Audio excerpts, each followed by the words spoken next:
I pretended to be completely bankrupt and begged my wealthy children for shelter from the freezing rain. My eldest son slammed his custom mahogany door right in my face, terrified my fake poverty would ruin his image. Only my estranged youngest son, a public school teacher struggling to survive, took me in. He was ready to pawn his own wedding ring just to buy my medicine.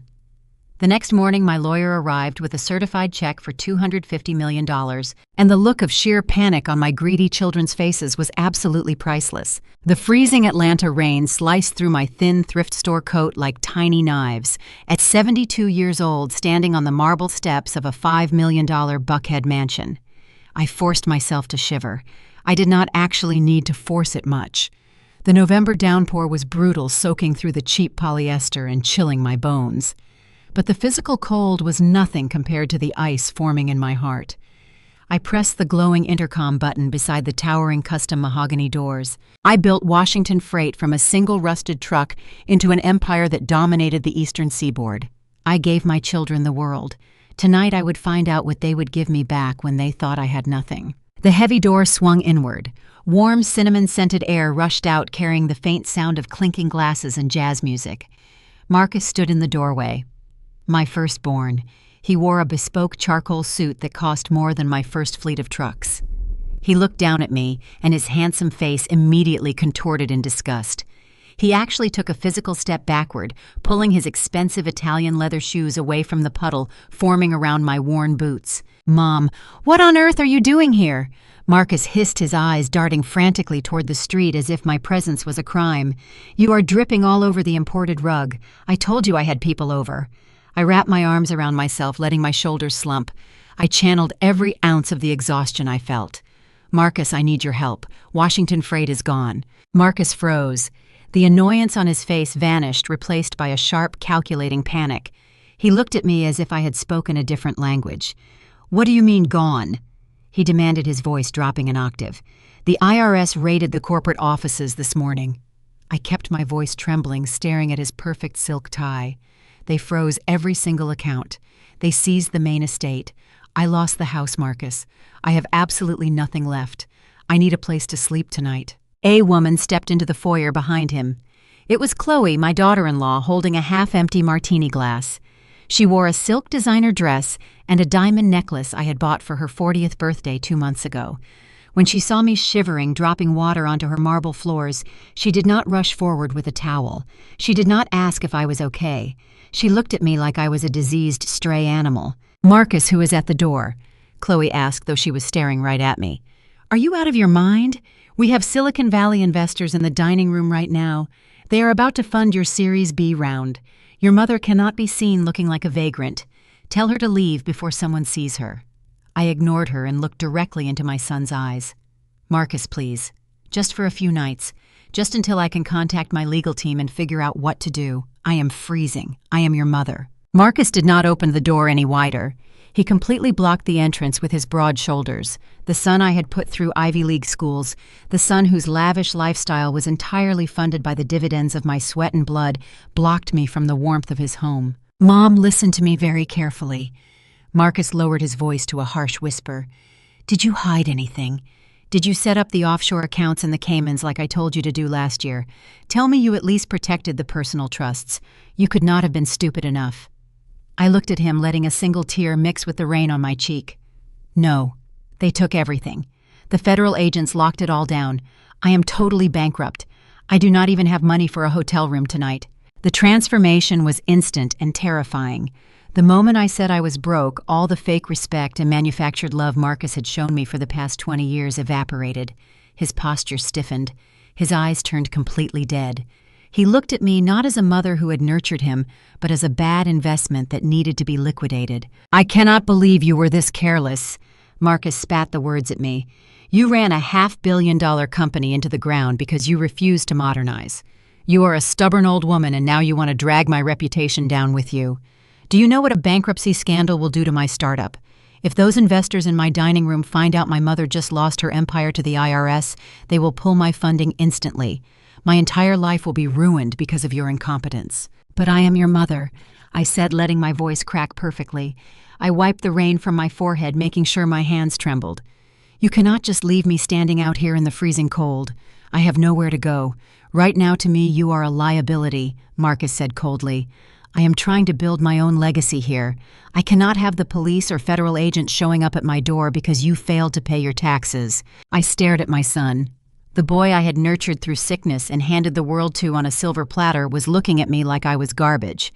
Before I could process the absolute betrayal in his voice, Chloe stepped forward. She pushed past Marcus, her expensive perfume cutting through the smell of the damp night.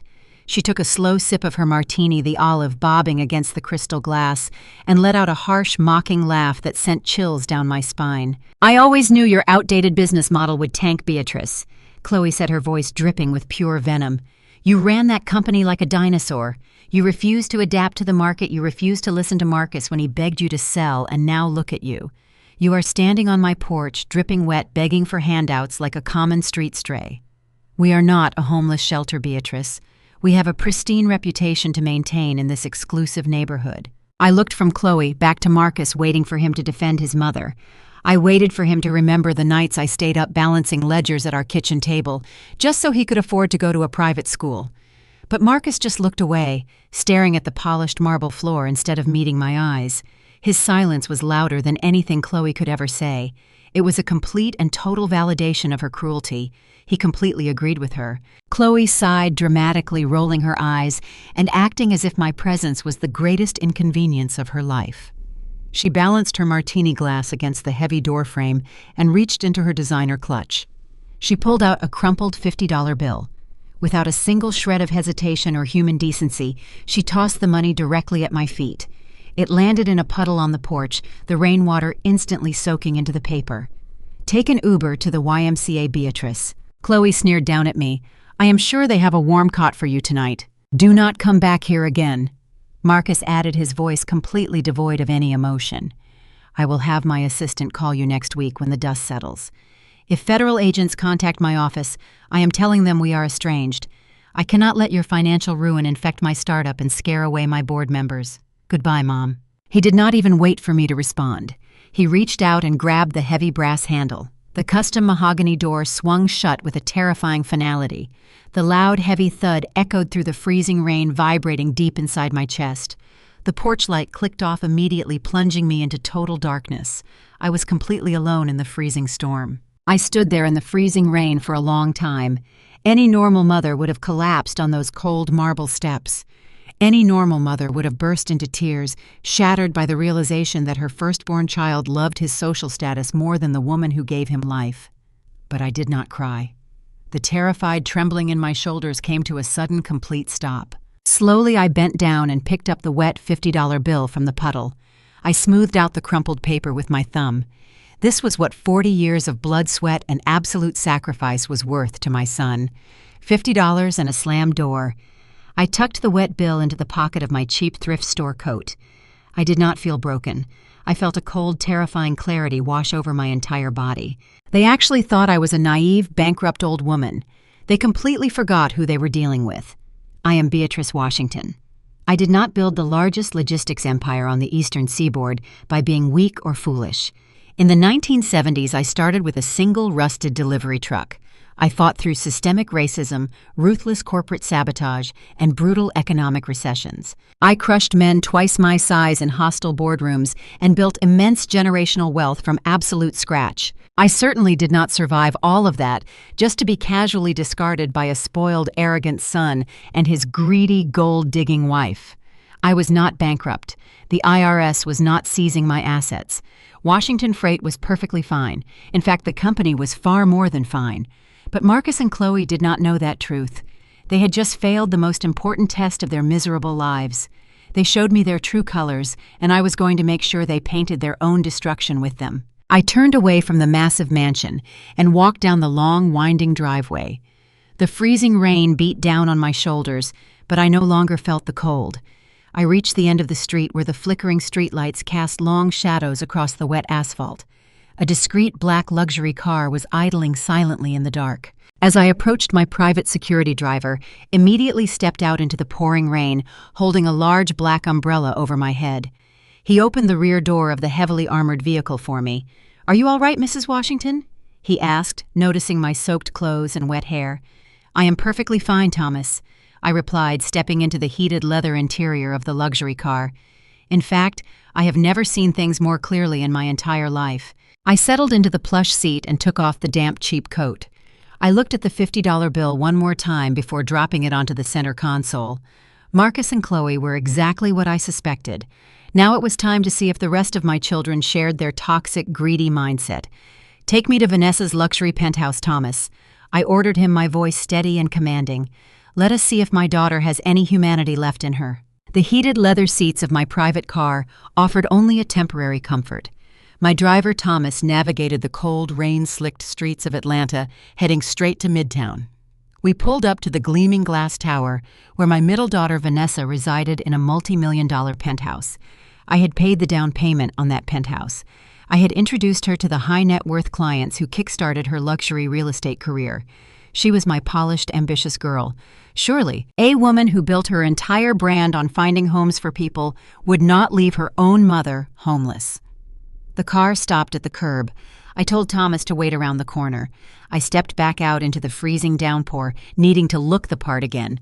By the time I bypassed the distracted doorman and slipped into the gleaming marble lobby, I was dripping wet once more. I knew Vanessa was hosting a high-society networking mixer tonight. I stepped into the private elevator and pressed the button for the top floor, my heart heavy, but my mind razor-sharp. The elevator doors chimed and slid open. The sound of a string quartet and the low hum of wealthy people networking drifted down the hallway. I stepped out, leaving wet footprints on the plush carpet. I did not even make it to the double doors of her penthouse. Vanessa stepped out of the powder room in the hallway just as I approached. She wore a stunning emerald green gown, holding a clipboard and a glass of champagne. When she saw me, the blood completely drained from her flawless face. She did not rush over to see if I was hurt. She did not ask why her 72-year-old mother was wandering the halls soaked to the bone. Instead, sheer panic flashed in her eyes. She lunged forward, grabbed my wet sleeve, and forcefully shoved me through a heavy gray door to our right. We stumbled into the harsh fluorescent light of the service elevator hallway, surrounded by mop buckets and trash chutes. "What are you doing here?" Vanessa hissed, her voice shaking with rage as she let go of my arm like I burned her. "Do you have any idea who is in my living room right now? The mayor is in there. The head of the zoning board is in there. You look like you crawled out of a storm drain." I looked at my beautiful daughter standing among the trash chutes, prioritizing her guest list over my physical safety. I made my voice sound small and terrified. "Vanessa, I need help. Washington Freight is gone. The IRS raided the offices this morning. They froze all the accounts and seized the estate. I have absolutely nothing left. I am totally bankrupt, Vanessa. I need a place to stay, just until I can sort this out." I watched her face closely. I waited for the shock to shift into concern. I waited for her to wrap her arms around me and tell me that everything would be all right, that family was more important than money. I waited for the daughter I raised to show a single ounce of basic human decency. Instead, Vanessa let out a sound of pure disgust. She threw her hands in the air, spilling champagne onto the concrete floor. "You idiot!" she screamed, completely dropping her polished society voice. I told you to sell to that hedge fund 5 years ago. I told you your archaic business model was going to crash. But no, you had to maintain absolute control. You had to be the big boss. And now you are bankrupt." "Vanessa, I have no money," I pleaded, testing her boundaries. "I just need to sleep on your couch. I will stay out of sight. I will not bother your guests." "You cannot stay here," Vanessa snapped, pacing the narrow service hallway like a caged animal. "Are you insane? I am closing a $20 million commercial real estate deal tomorrow morning. My entire commission depends on the Washington family reputation. If my clients smell bankruptcy on you, if they even suspect that the Washington name is tied to an IRS raid, they will pull out of the deal instantly. I will be completely ruined." "You are worried about a commission?" I asked softly. "Your mother is homeless, and you are worried about a real estate deal." "Yes," Vanessa shrieked, pointing a manicured finger at my chest. "Because I actually work for my lifestyle. I cannot afford to have a bankrupt tax-evading relative dragging down my brand. You did this to yourself, Mom. You were arrogant, and now you have to pay the price. But do not you dare bring your mess to my doorstep." She pulled out her phone, her thumb hovering over the screen. You need to leave right now before one of my clients comes looking for me. Call David. You two deserve each other. Go stay in his miserable little apartment on the south side. He loves playing the martyr." I stared at her, feeling that same cold clarity I had felt on Marcus's porch. "You are kicking me out," I stated simply. "I am protecting my assets," Vanessa replied coldly. She pressed a button on her phone.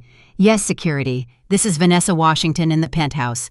There is a vagrant loitering in the service hallway on my floor. Please send someone up to remove her immediately. Yes, she is refusing to leave. Thank you." She hung up the phone and glared at me. "Security is on the way. If you are not in the service elevator in 10 seconds, I am going to let them drag you out through the loading dock. Do not call me again. Do not show up at my office." She turned around and walked back out into the party, letting the heavy door slam shut between us.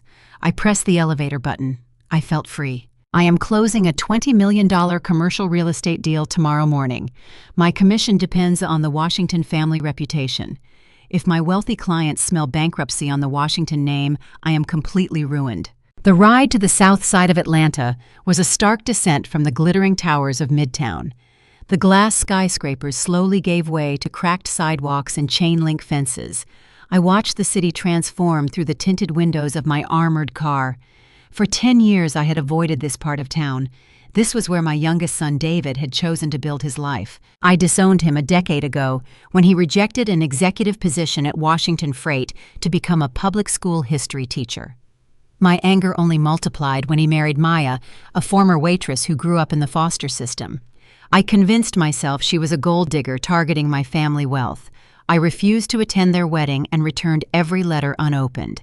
Now I was standing in front of their rundown apartment complex, about to beg for mercy. Thomas pulled the car to a stop near an overflowing dumpster. I told him to stay out of sight. I stepped out into the freezing rain once more, making my way up the rusted stairs to the second floor.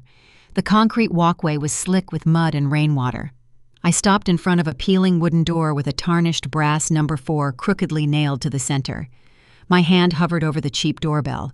For the first time tonight, my heart pounded with genuine fear. Marcus and Vanessa had taken my money and slammed their doors in my face. Why would David and Maya, the children I threw away, do anything different? I had treated Maya with absolute cruelty. She owed me nothing but pure vengeance. Taking a deep breath, I knocked twice. Heavy footsteps approached from the other side. The deadbolt clicked loudly. The door swung open, and there she was. Maya wore faded sweatpants and a worn-out college shirt. She looked exhausted, carrying a plastic laundry basket against her hip. When her tired brown eyes landed on me, she froze. I stood there shivering violently, my cheap coat dripping muddy rainwater onto her frayed welcome mat.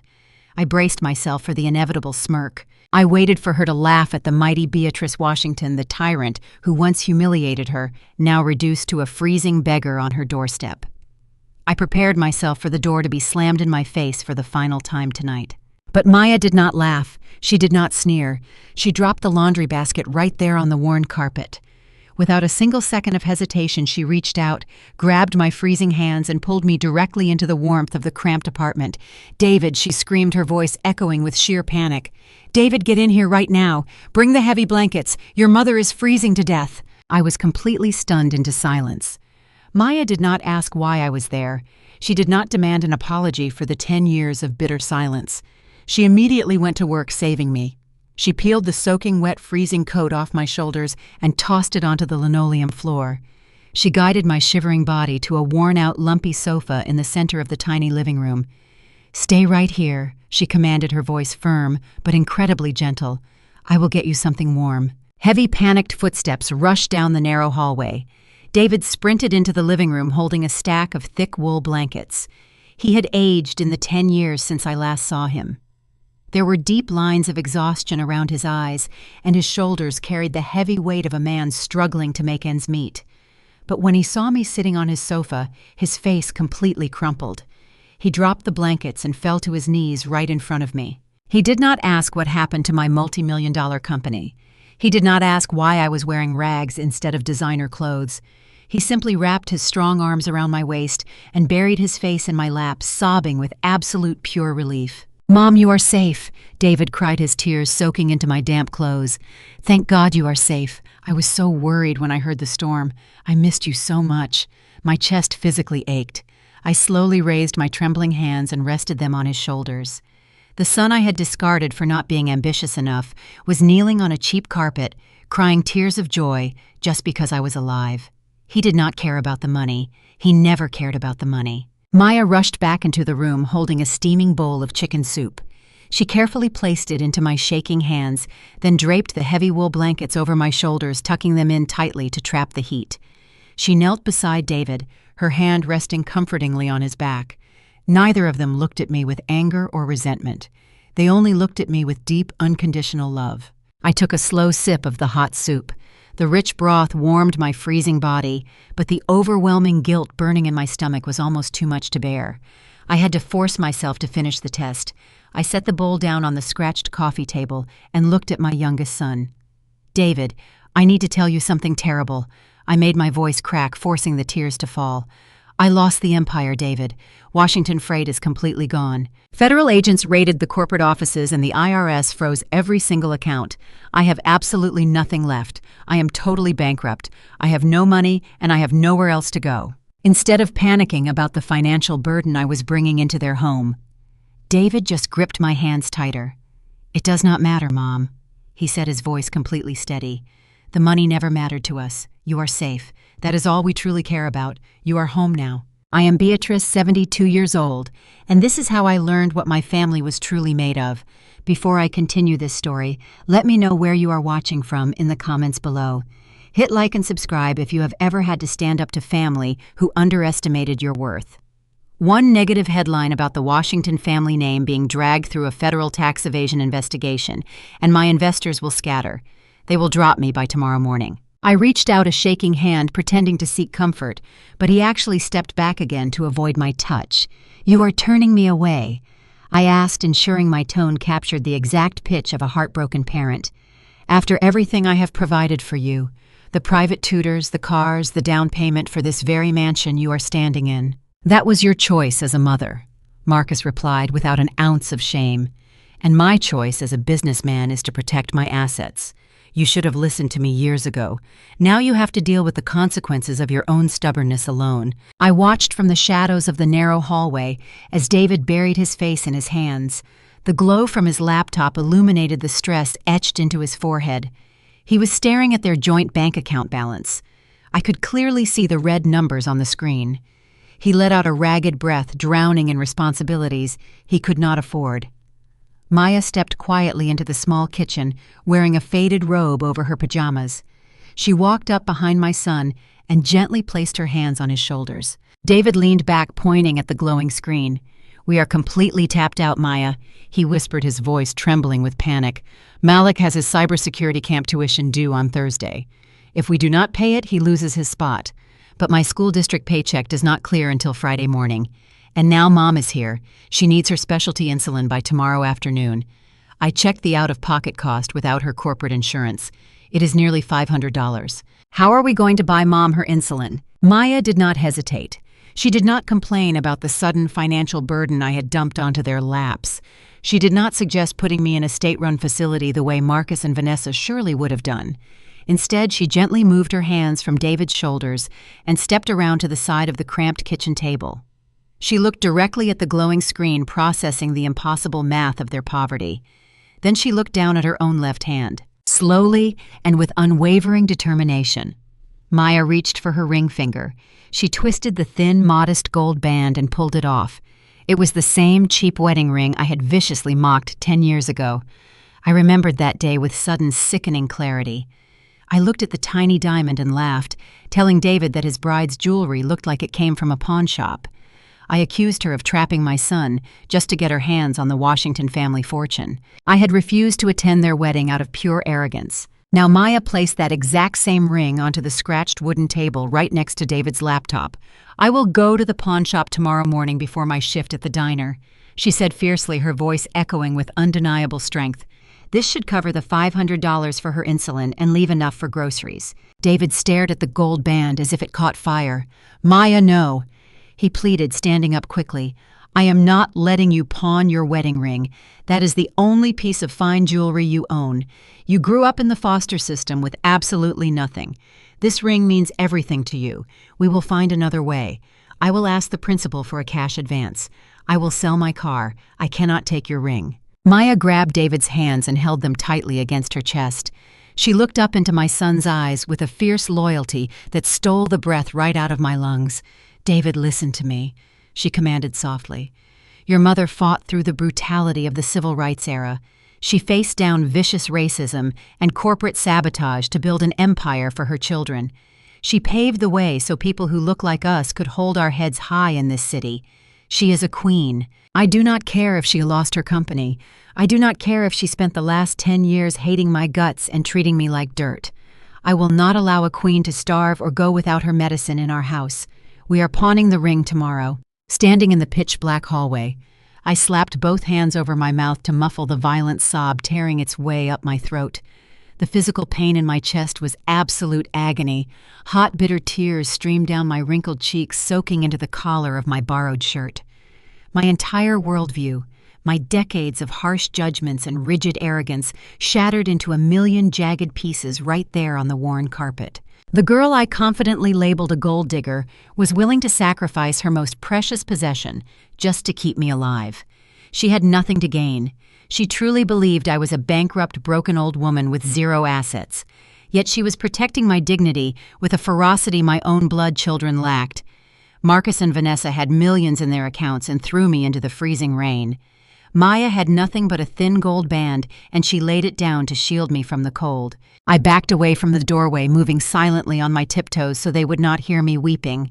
I slipped back into the tiny bedroom they had sacrificed for me and closed the door without a sound. I sank onto the edge of the mattress, my body shaking with profound guilt. I had been incredibly foolish. I allowed my wealth to blind me to the actual content of a person's character.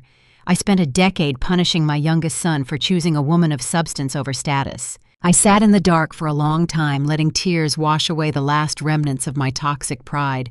As I wiped my eyes and looked around the humble room, a new fire began to burn inside my chest. It was not the cold fury I felt when Marcus slammed his door in my face. It was a fierce, protective warmth. I knew exactly what I had to do next. David and Maya thought they were sacrificing their meager livelihood to save a bankrupt old woman. They had no idea their selfless compassion had just secured them the entire Washington Empire.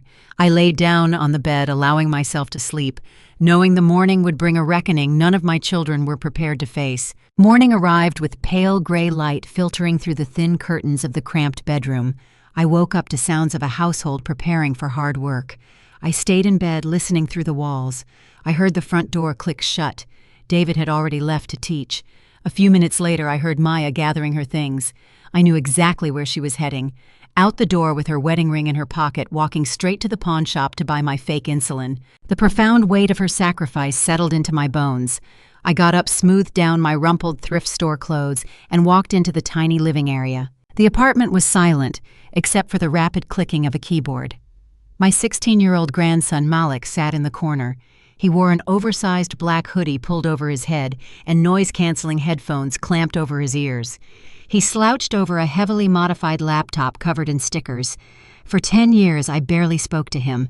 My bitter estrangement from David meant I missed Malik growing up. Looking at him, I assumed he was just a typical teenager playing video games to escape reality. I shuffled into the kitchen, playing my role of the frail old woman. I poured a cup of instant coffee and sat at the scratch table. I placed my cheap burner phone next to my mug, letting out a heavy sigh for dramatic effect. I expected Malik to ignore me. Instead, the rapid clicking suddenly stopped.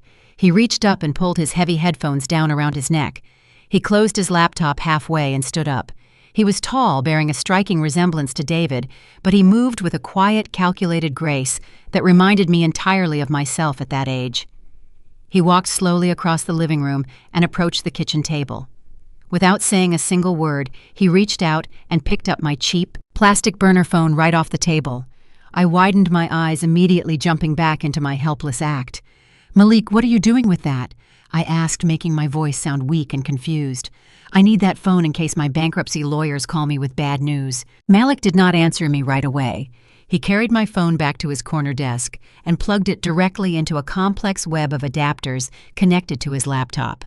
He opened the computer fully, and his fingers flew across the keyboard with a terrifying, blinding speed. The screen erupted into a chaotic cascade of green text complex data streams and rotating network maps that I could barely comprehend. He tapped the enter key one final time and turned his chair around to face me. He looked me dead in the eyes, his expression completely flat and serious. "You do not have to play games with me, Grandma," he said, his voice surprisingly deep and entirely devoid of any childish hesitation. "You can drop the helpless victim act right now." I stared at him, momentarily stunned into silence. "Excuse me," I managed to say, trying to maintain my facade. Malik sighed, shaking his head slightly as if dealing with an amateur. He pointed at his glowing screen. "I just ran a full diagnostic trace on the network signal coming from your cheap burner phone. A normal prepaid phone pings the nearest local cellular tower. Your phone does not do that. The ping from your device is actively routed through a military-grade encrypted server located in Switzerland, which then bounces off a private satellite network before it even registers on a local grid. Nobody going through a standard corporate bankruptcy uses a communication network that costs tens of thousands of dollars a month to maintain." I felt my jaw literally drop. This 16-year-old boy sitting in a dilapidated apartment was dismantling my entire cover story with effortless precision. Before I could even formulate a response, Malik stood up and walked back over to the kitchen table. He pointed a steady finger directly at my left wrist, which was resting on the table. "And another thing, Grandma," he added smoothly, "if you are going to pretend to be a homeless, ruined old woman, you should probably remember to take off your jewelry. Your oversized thrift store sweater rode up when you reached for your coffee mug. You are currently wearing a platinum Patek Philippe watch. I know for a fact that specific model retails for over $40,000. A truly bankrupt woman would have sold that watch the second the IRS froze her accounts. You are not broke. You have not lost the company." The silence in the kitchen was absolute. I looked down at my wrist. He was absolutely right. The edge of my luxury watch was barely peeking out from under the frayed sleeve. I looked back up at my grandson, and for the first time in 24 hours, I let my true self surface. I straightened my spine. The fake tremor in my hands completely vanished. I looked at him with the sharp, commanding gaze of a corporate titan. "You are a very observant young man, Malik," I said, my voice returning to its normal authoritative pitch. "You are right. Washington Freight is perfectly fine. I am testing your parents, and I am testing your aunts and uncles." Malik actually smirked a quick, sharp grin that showed he appreciated my ruthless strategy. "It is a really good thing that you are not broke, Grandma," he said, turning back to his laptop and typing another quick sequence. "Because things are about to get incredibly ugly. I just breached the encrypted messaging apps on Uncle Marcus and Aunt Vanessa's phones. They are not ignoring you anymore. They are on their way to this apartment right now, and they are bringing 2 aggressive corporate lawyers with them. I intercepted their text threads. They are coming to force you to sign away everything you have left." The wood of the door frame splinters slightly under the weight of a heavy fist. Beatrice doesn't flinch. She spent 30 years running the toughest kitchen in Atlanta. A little noise isn't going to break her. "Open up, Ma." Marcus's voice is muffled but frantic, vibrating with a panic she hasn't heard since he wrecked his father's prized Cadillac at 17. "We know you're in there with Malik. Open the door." "Keep typing, baby," Beatrice whispers, placing a steady hand on Malik's shoulder. The glow of the monitors reflects in his dark eyes as lines of code cascade across the screen. "I'm in the main server," Malik replies, his fingers flying across the mechanical keyboard. "But they've got some heavy encryption on the financial ledgers. Give me 3 minutes." "I'll give you 5. Beatrice moves to the door, sliding the heavy brass chain into the track before turning the deadbolt. She opens it just a crack. Marcus stands in the hallway, sweating through his expensive tailored suit. Vanessa is right behind him, clutching a leather portfolio like it's a life raft. Her perfect blowout is slightly frizzy from the humidity, her designer heels tapping anxiously against the linoleum. "Ma, thank God." Marcus breathes, trying to push his way in, but the chain catches, stopping him cold. He glares at the brass link. "What is this? Let us in. We have a crisis." "The only crisis I see is you denting my mahogany door," Beatrice says, her voice smooth as sweet tea. "What do you want, Marcus? It's past 8 o'clock. Vanessa steps forward, pasting on a smile that doesn't reach her eyes. "Beatrice, honey, there's been a terrible clerical error at the bank. Your life insurance policy and the Washington Family Trust, they need a secondary signature to secure the funds. We rushed over because the notary deadline is tonight." "A clerical error," Beatrice repeats, tasting the lie. She knows Marcus's tech startup has been hemorrhaging money. Malik already showed her the intercepted texts. Marcus owes millions to venture capitalists who are tired of waiting. Now they want the Washington family recipes, the intellectual property of the restaurant empire she built from scratch. Just sign it, Ma. Marcus urges, sliding a thick stack of papers through the crack in the door. He shoves a gold pen after it. If you don't sign this by midnight, the state is going to freeze the Washington IP. You could lose the restaurant. I'm trying to protect you. From the kitchen table, Malik's voice cuts through the tension. Got it, he shouts.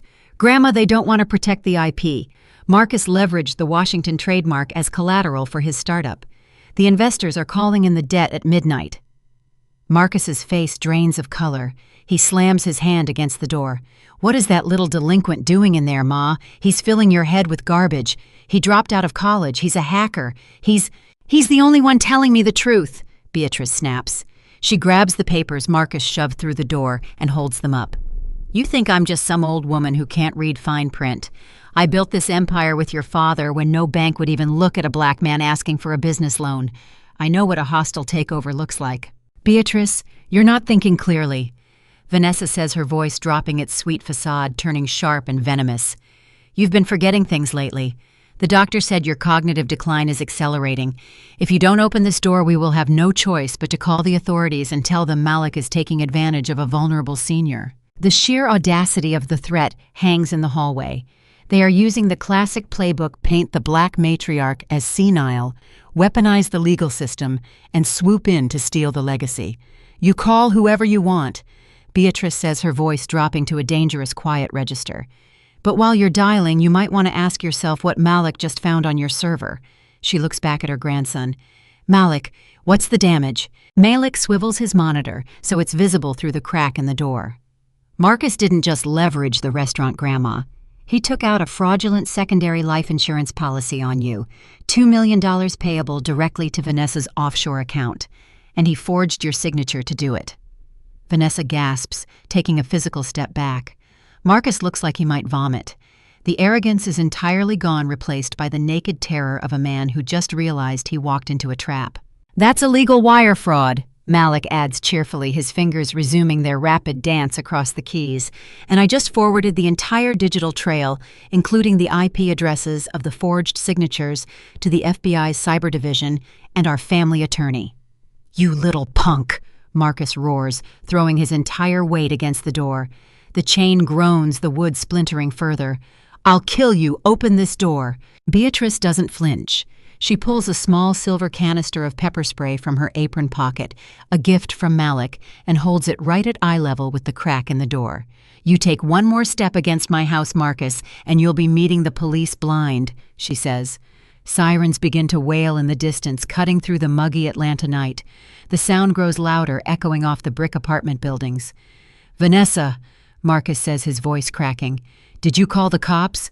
I called 911 when we pulled up. Vanessa stammers, her hands shaking so badly she drops the leather portfolio. I told them an intruder was holding a confused elderly woman hostage. I thought they'd arrest the kid and we'd get the house.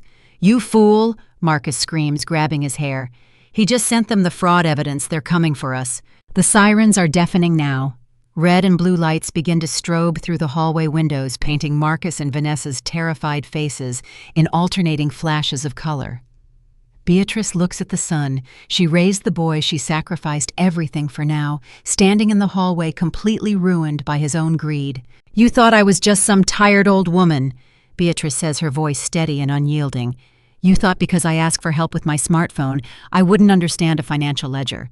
Your father and I survived redlining predatory lenders and recessions. We built Washington Southern cuisine on blood and sweat. You really thought you could steal it with a forged document. Ma, please. Marcus begs, falling to his knees right there in the hallway, the expensive suits soaking up the dirt from the linoleum. They'll put me away. Vanessa will leave me. Tell them it was a misunderstanding. Tell them Malik hacked me. Please, Ma. Beatrice looks down at him. The police are charging up the stairs, their heavy boots echoing through the stairwell. Malik, Beatrice says without looking back. Did the trademark transfer go through? Yes, ma'am, Malik confirms. The Washington brand is now 100% legally owned by the new trust. You and me. Beatrice nods. She looks Marcus directly in his eyes as two Atlanta police officers round the corner, their hands resting on their utility belts. "Officers," Beatrice calls out, sliding the chain off and pulling the door wide open to stand tall and resolute in her entryway. "These two individuals are attempting to extort me, and my grandson has all the digital evidence of their wire fraud prepared for you." Marcus sobs as the officers pull him to his feet. Vanessa tries to run for the elevator, but a third officer catches her by the arm, slapping cuffs on her wrists before she can take 3 steps. "You have the right to remain silent," the officer reads, as Vanessa shrieks about her designer dress. Beatrice watches them being led away. She closes the door, turns the deadbolt, and walks back into the kitchen. Malik is closing his laptop, a wide, triumphant smile spreading across his face. "Hungry?" Beatrice asks, walking over to the stove and turning on the burner under a pot of collard greens. "Starving," Malik says. Beatrice picks up a wooden spoon, the same one she's used for 20 years. She stirs the greens, the rich, savory smell filling the apartment, washing away the stench of betrayal. She looks at her grandson, the boy who stayed true, and then looks directly into the invisible camera, speaking to the generations of women who will hear her story. "When your own blood tries to bleed you dry," Beatrice says, a sharp, knowing smile touching her lips, "do you let them take your legacy, or do you teach them exactly why you're the one sitting at the head of the table?" The pounding on the front door was so violent, it shook the cheap picture frames hanging on the living room wall. Before I could even stand up from the worn sofa, the flimsy lock gave way with a loud crack. Marcus and Vanessa barged into the cramped apartment, bringing the cold morning air and an overwhelming stench of desperate greed right in with them. They were not alone. Flanking my 2 eldest children were 2 men in slick, custom-tailored suits carrying thick leather briefcases. They had the cold, dead eyes of predatory corporate lawyers who made their living picking the meat off the bones of dying companies. Marcus looked around David's humble living room with open, theatrical disgust. He sidestepped a plastic laundry basket as if it contained a deadly virus. He did not ask how I slept. He did not ask if my freezing clothes from the night before had made me sick. Instead, he marched straight toward the scratched dining table and slammed a massive stack of legal documents down onto the wood. The heavy thud echoed sharply in the small space. "Mom, we do not have time for pleasantries," Marcus barked, his voice tight with manufactured panic. "We have been up all night trying to clean up your massive mess. The IRS is not just freezing the corporate accounts. They are preparing a total asset seizure by noon today. They are going to take your personal life insurance policies. They are going to take the intellectual property rights to the Washington company name. They are going to strip you down to absolutely nothing. But I have a solution." Vanessa stepped forward, crossing her arms over her expensive cashmere coat. She nodded vigorously, playing her part in their disgusting theater production perfectly. "We called in major favors to get these lawyers here this morning." Mom Vanessa added, her tone dripping with fake urgency. "We are sticking our own necks out to protect you. All you have to do is sign these papers. It transfers the legal rights of your life insurance and the Washington trademark directly over to Marcus and his limited liability company. We will shield the assets from the federal government. We will protect your legacy." I stared at the towering stack of papers. They actually thought I was an absolute fool. I knew exactly what those papers were. They were not a shield. They were a net. They wanted to steal the pristine 40-year reputation of my company to use as collateral to save their own sinking, fraudulent ships. Before I could say a single word, the front door swung open again. David and Maya rushed inside, their faces flushed from the cold morning air. Maya was breathing heavily, her hands empty. I knew immediately what that meant. She had already been to the pawn shop. She had already sold her precious wedding ring just to buy the fake medicine I claimed I needed. David took one look at Marcus Vanessa and the 2 sleazy lawyers crowding his living room, and his entire demeanor changed instantly. My youngest son, who had always been so gentle and soft-spoken, transformed into a solid wall of pure, unyielding steel. He stepped directly in front of me, physically blocking Marcus from getting any closer to the sofa. "What are you doing in my house?" David demanded, his voice ringing with absolute authority. "We are saving our mother from federal prison," David Marcus sneered, rolling his eyes at his younger brother. "Now step aside and let the adults handle the real business. Mom needs to sign these documents right now before the government seizes her last remaining assets." "You are not saving anyone," David roared, taking a massive step forward, so he was standing chest to chest with his older brother. You threw her out into the freezing rain last night. You slammed your massive doors in her face when she begged you for a place to sleep. Both of you abandoned her when you thought she had nothing left to give you. You do not get to come into my home and scavenge her bones. Get out right now." Marcus let out a harsh, bitter laugh. He looked David up and down, his eyes filled with pure contempt. "You are pathetic, David. You have always been pathetic. You threw away a guaranteed executive position at a billion-dollar logistics empire so you could grade history papers for a miserable public school salary. You live in a decaying apartment. You can barely afford to feed your own son. You cannot protect her. You cannot even protect yourself. Step aside before I make you step aside." "I am not moving a single inch," David said, his jaw locked in defiance. Marcus lost whatever tiny shred of self-control he had left. He raised his hands and shoved David violently in the chest.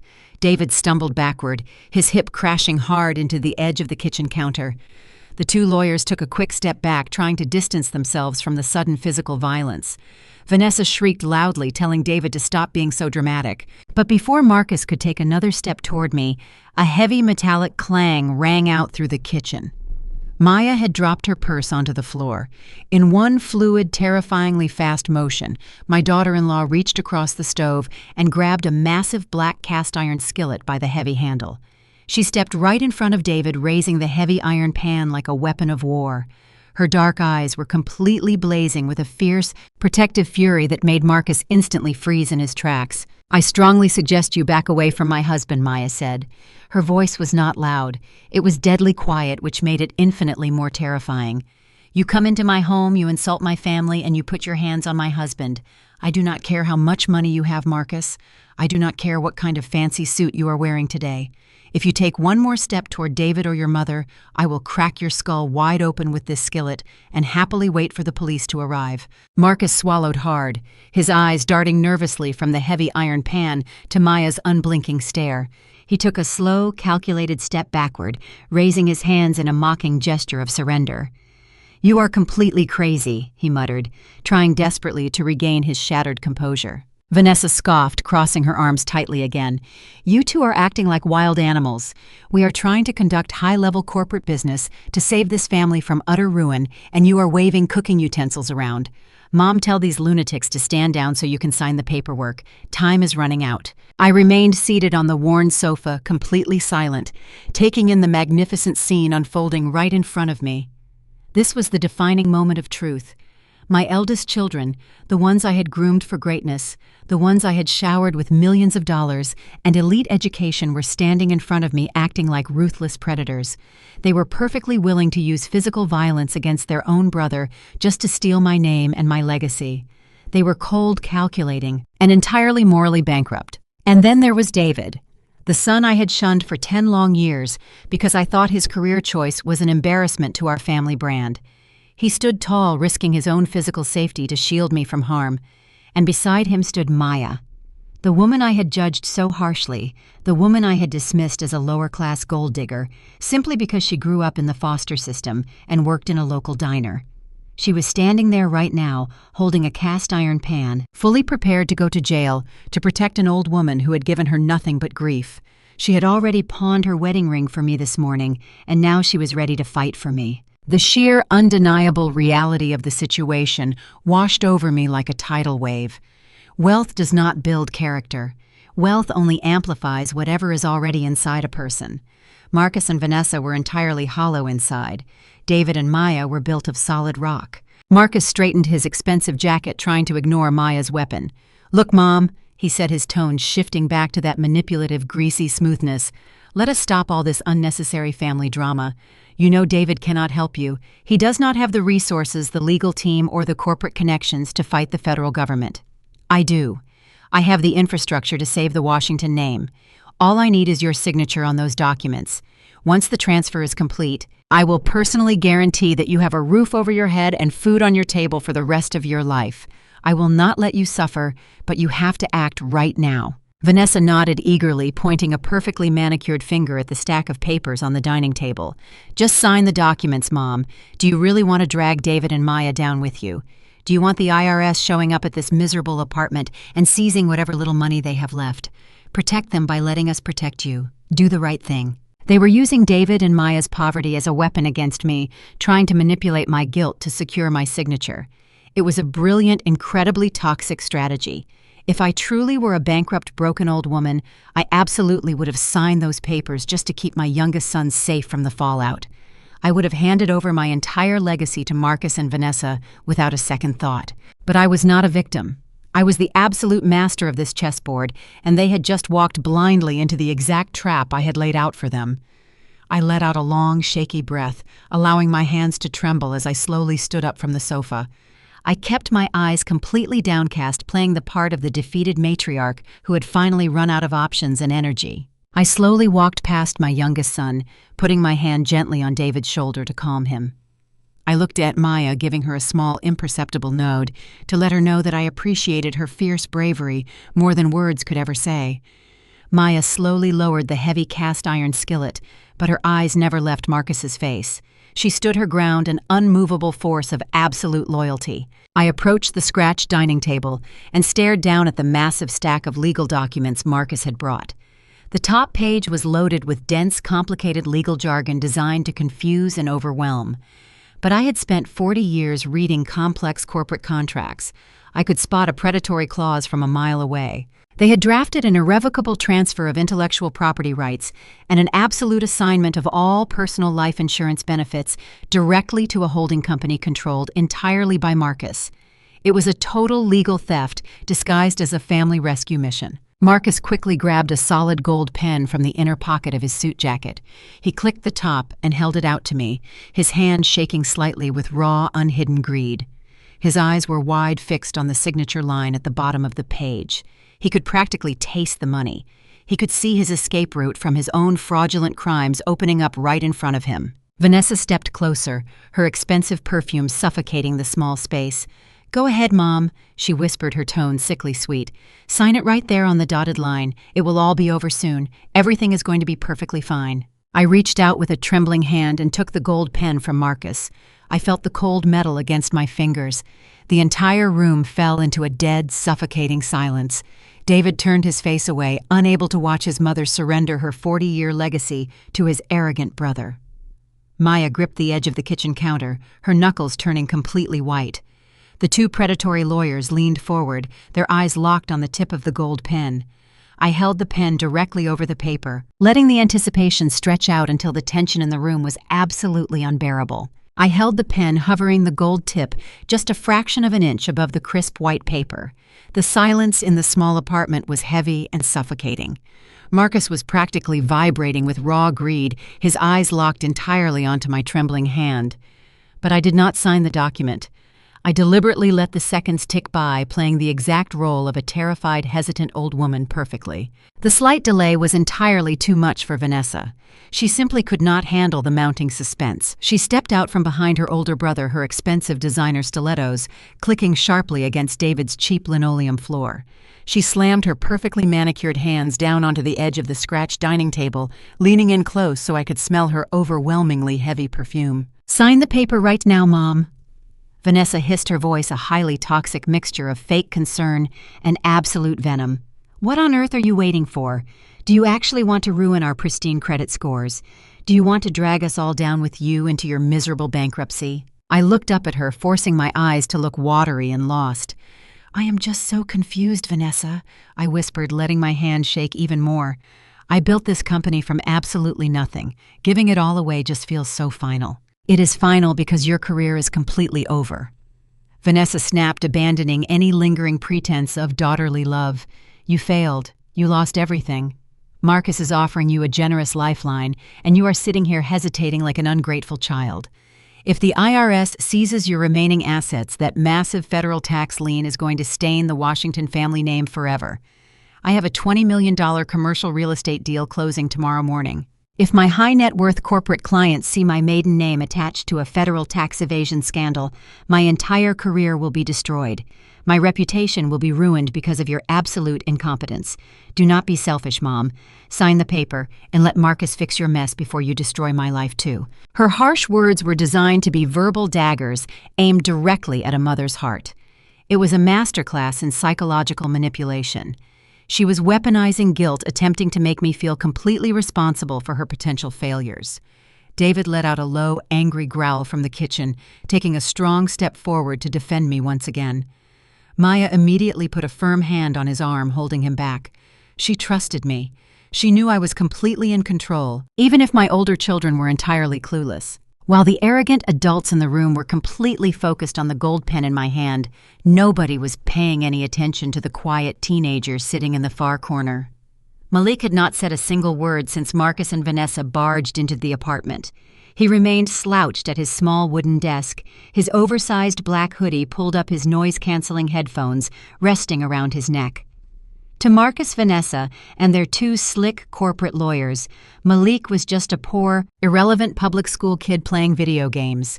They did not even view him as a minor threat. That was their second massive mistake of the morning. From the corner of my eye, I could see Malik's fingers flying across his glowing keyboard with a blinding, silent speed. He had not been playing games. The exact moment Marcus threw that thick stack of legal documents onto the table, Malik had discreetly turned on his laptop camera. He had zoomed in on the documents, captured high-resolution images of the corporate letterheads, and immediately ran the associated limited liability company names through a series of federal databases. He bypassed standard search engines and dove directly into encrypted government tracking systems. He was cross-referencing the shell companies Marcus had listed on the transfer documents with active federal criminal investigations. The two high-priced lawyers stood with their arms crossed, looking incredibly smug and victorious. They had absolutely no idea that a 16-year-old boy sitting 10 feet away was actively hacking into their secure corporate servers, downloading their private emails, and completely unraveling their multi-million-dollar conspiracy in real time. I kept the gold pen hovering over the signature line. Marcus leaned forward, tapping the paper impatiently with his index finger. "Sign the document, Mom." He commanded, his voice tight with anxiety. "Stop being difficult. We are running out of time." Just as I lowered the pen, intending to drag out the performance for another minute, a sharp, quiet buzz vibrated deeply in the pocket of my thrift store coat. It was my cheap burner phone. I stopped. I pulled the pen away from the paper and slowly reached into my pocket. "What are you doing?" Vanessa shrieked, her patience completely exhausted. "Put the phone away and sign the paper. I must check this message." I said, my voice intentionally fragile. "It might be my bankruptcy attorney. They told me they would call immediately if the federal agents arrived at my house." Marcus let out a loud groan of intense frustration, but he stepped back, terrified of interrupting anything that might alert federal agents to his current location. I pulled the cheap plastic phone from my pocket. I did not have a new voicemail. I had a single encrypted text message from Malik.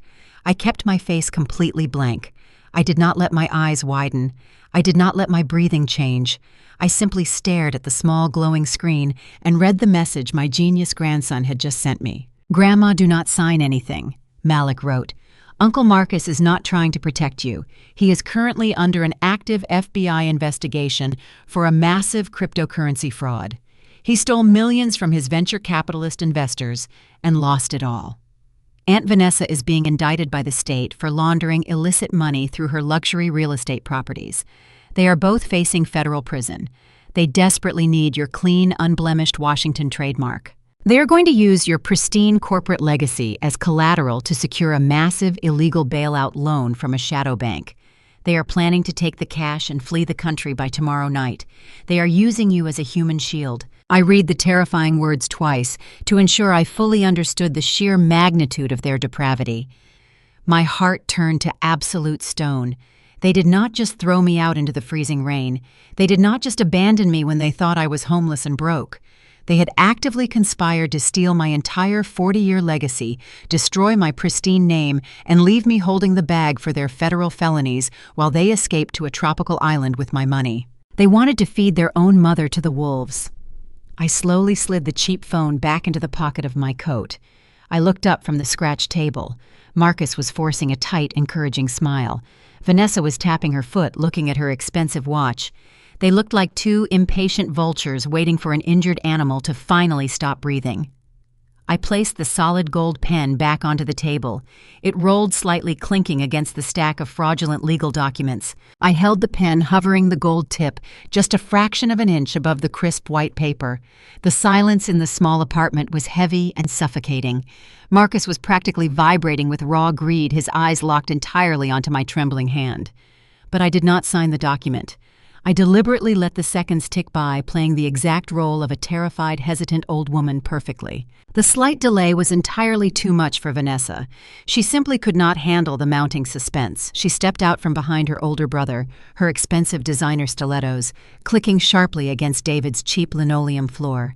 She slammed her perfectly manicured hands down onto the edge, leaning in close so I could smell her overwhelmingly heavy perfume. "Sign the paper right now, Mom."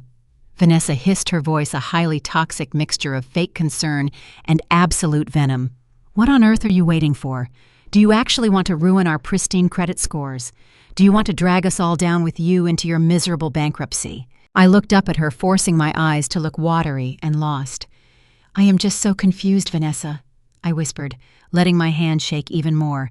"I built this company from absolutely nothing. Giving it all away just feels so final." "It is final because your career is completely over," Vanessa snapped, abandoning any lingering pretense of daughterly love.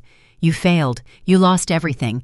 Marcus is offering you a generous lifeline, and you are sitting here hesitating like an ungrateful child. If the IRS seizes your remaining assets, that massive federal tax lien is going to stain the Washington family name forever. I have a $20 million commercial real estate deal closing tomorrow morning. If my high-net-worth corporate clients see my maiden name attached to a federal tax evasion scandal, my entire career will be destroyed. My reputation will be ruined because of your absolute incompetence. Do not be selfish, Mom. Sign the paper and let Marcus fix your mess before you destroy my life too." Her harsh words were designed to be verbal daggers aimed directly at a mother's heart. It was a masterclass in psychological manipulation. She was weaponizing guilt, attempting to make me feel completely responsible for her potential failures. David let out a low, angry growl from the kitchen, taking a strong step forward to defend me once again. Maya immediately put a firm hand on his arm, holding him back. She trusted me. She knew I was completely in control, even if my older children were entirely clueless. While the arrogant adults in the room were completely focused on the gold pen in my hand, nobody was paying any attention to the quiet teenager sitting in the far corner. Malik had not said a single word since Marcus and Vanessa barged into the apartment. He remained slouched at his small wooden desk, his oversized black hoodie pulled up, his noise-canceling headphones resting around his neck. To Marcus, Vanessa, and their two slick corporate lawyers, Malik was just a poor, irrelevant public school kid playing video games. They did not even view him as a minor threat. That was their second massive mistake of the morning. From the corner of my eye, I could see Malik's fingers flying across his glowing keyboard with a blinding, silent speed. He had not been playing games.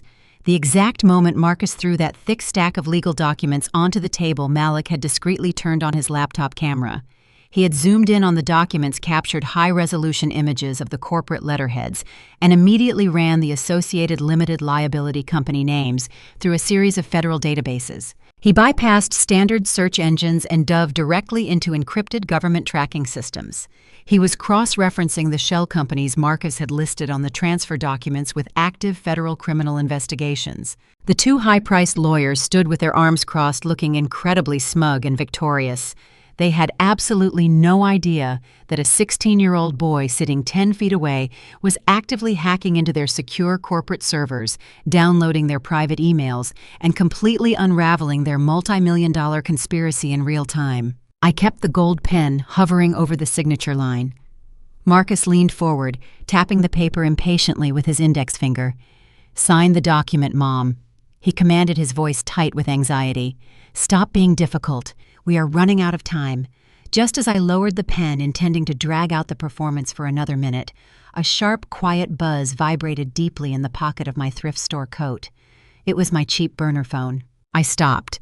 I pulled the pen away from the paper and slowly reached into my pocket. "What are you doing?"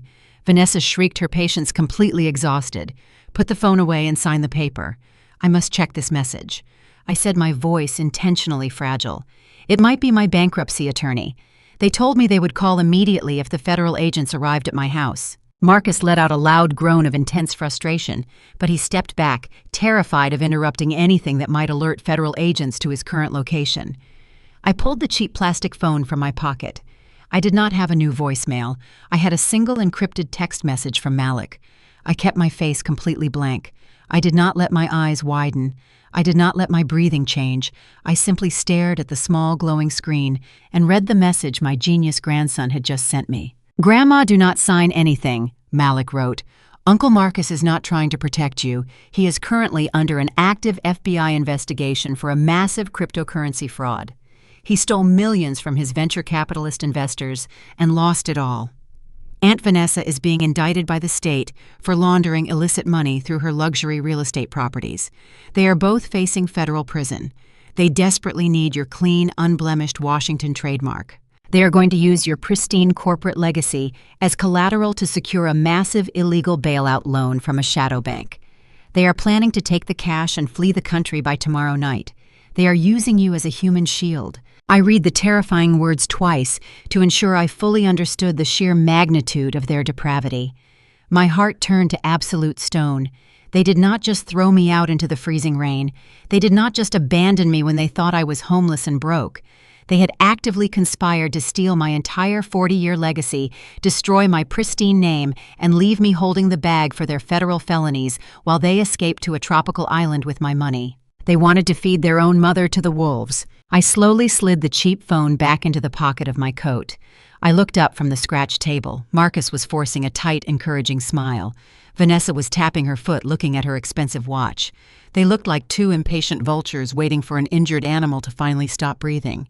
The sheer audacity of their plan was breathtaking. I gripped the solid gold pen tightly between my fingers, letting the cold metal ground me in reality. I brought the tip of the pen back down toward the signature line, hovering just millimeters above the fraudulent contract, preparing to make my next calculated move. I watched the gold pen roll across the table, stopping against the fraudulent documents. Marcus and Vanessa stared at it, their eyes widening in sheer panic. I let out a ragged sigh, playing the role of a broken victim perfectly. I squinted at the legal jargon, rubbing my temples as if a migraine struck. "My eyes are simply too bad for this," I whispered, my voice trembling with frailty. "The print is incredibly small, Marcus. The lighting here is too dim for me to read these terms safely." Vanessa let out a loud groan, stomping her designer heel against the cheap linoleum floor. "You do not need to read the fine print, Mom," she snapped. "We just summarized the entire contract for you. We are protecting you. Just pick up the pen and sign it." "No," I replied. My tone was barely above a whisper, carrying a rigid stubbornness they could not bypass.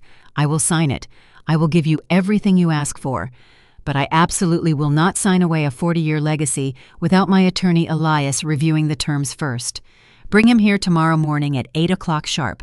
Then you can have it all." Marcus slammed his fist violently onto the wooden table, making the legal documents jump. "We do not have time to wait for Elias." He roared, his corporate facade crumbling into desperate rage. "The IRS is moving right now. We need the trademark transferred by midnight. Then you get absolutely nothing." I stated simply, leaning back into the worn sofa. "It is 8 o'clock tomorrow morning with Elias present, or the federal agents take it all. I refuse to budge." Marcus and Vanessa exchanged a look of pure, unadulterated terror. They knew they were trapped. Forcing my hand physically would legally invalidate the document, ruining their clean transfer. Marcus snatched the gold pen off the table, his knuckles turning white. "Fine," he spat. 8 o'clock tomorrow morning. Do not play any more games with me. We will be here." They turned and stormed out of the apartment, the broken door barely shutting behind them.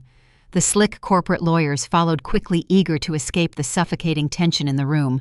David immediately rushed over to the sofa, falling to his knees right beside me. He grabbed my hands, his face pale with absolute terror. "Mom, you cannot do this," David pleaded, his voice cracking with intense emotion. "You cannot give them Washington Freight. That company is your entire life. You built it. Maya and I will figure something out. We will get second jobs and hide you. Please do not sign your life over to Marcus." Maya stood right beside him, her hands still trembling from holding that cast-iron skillet.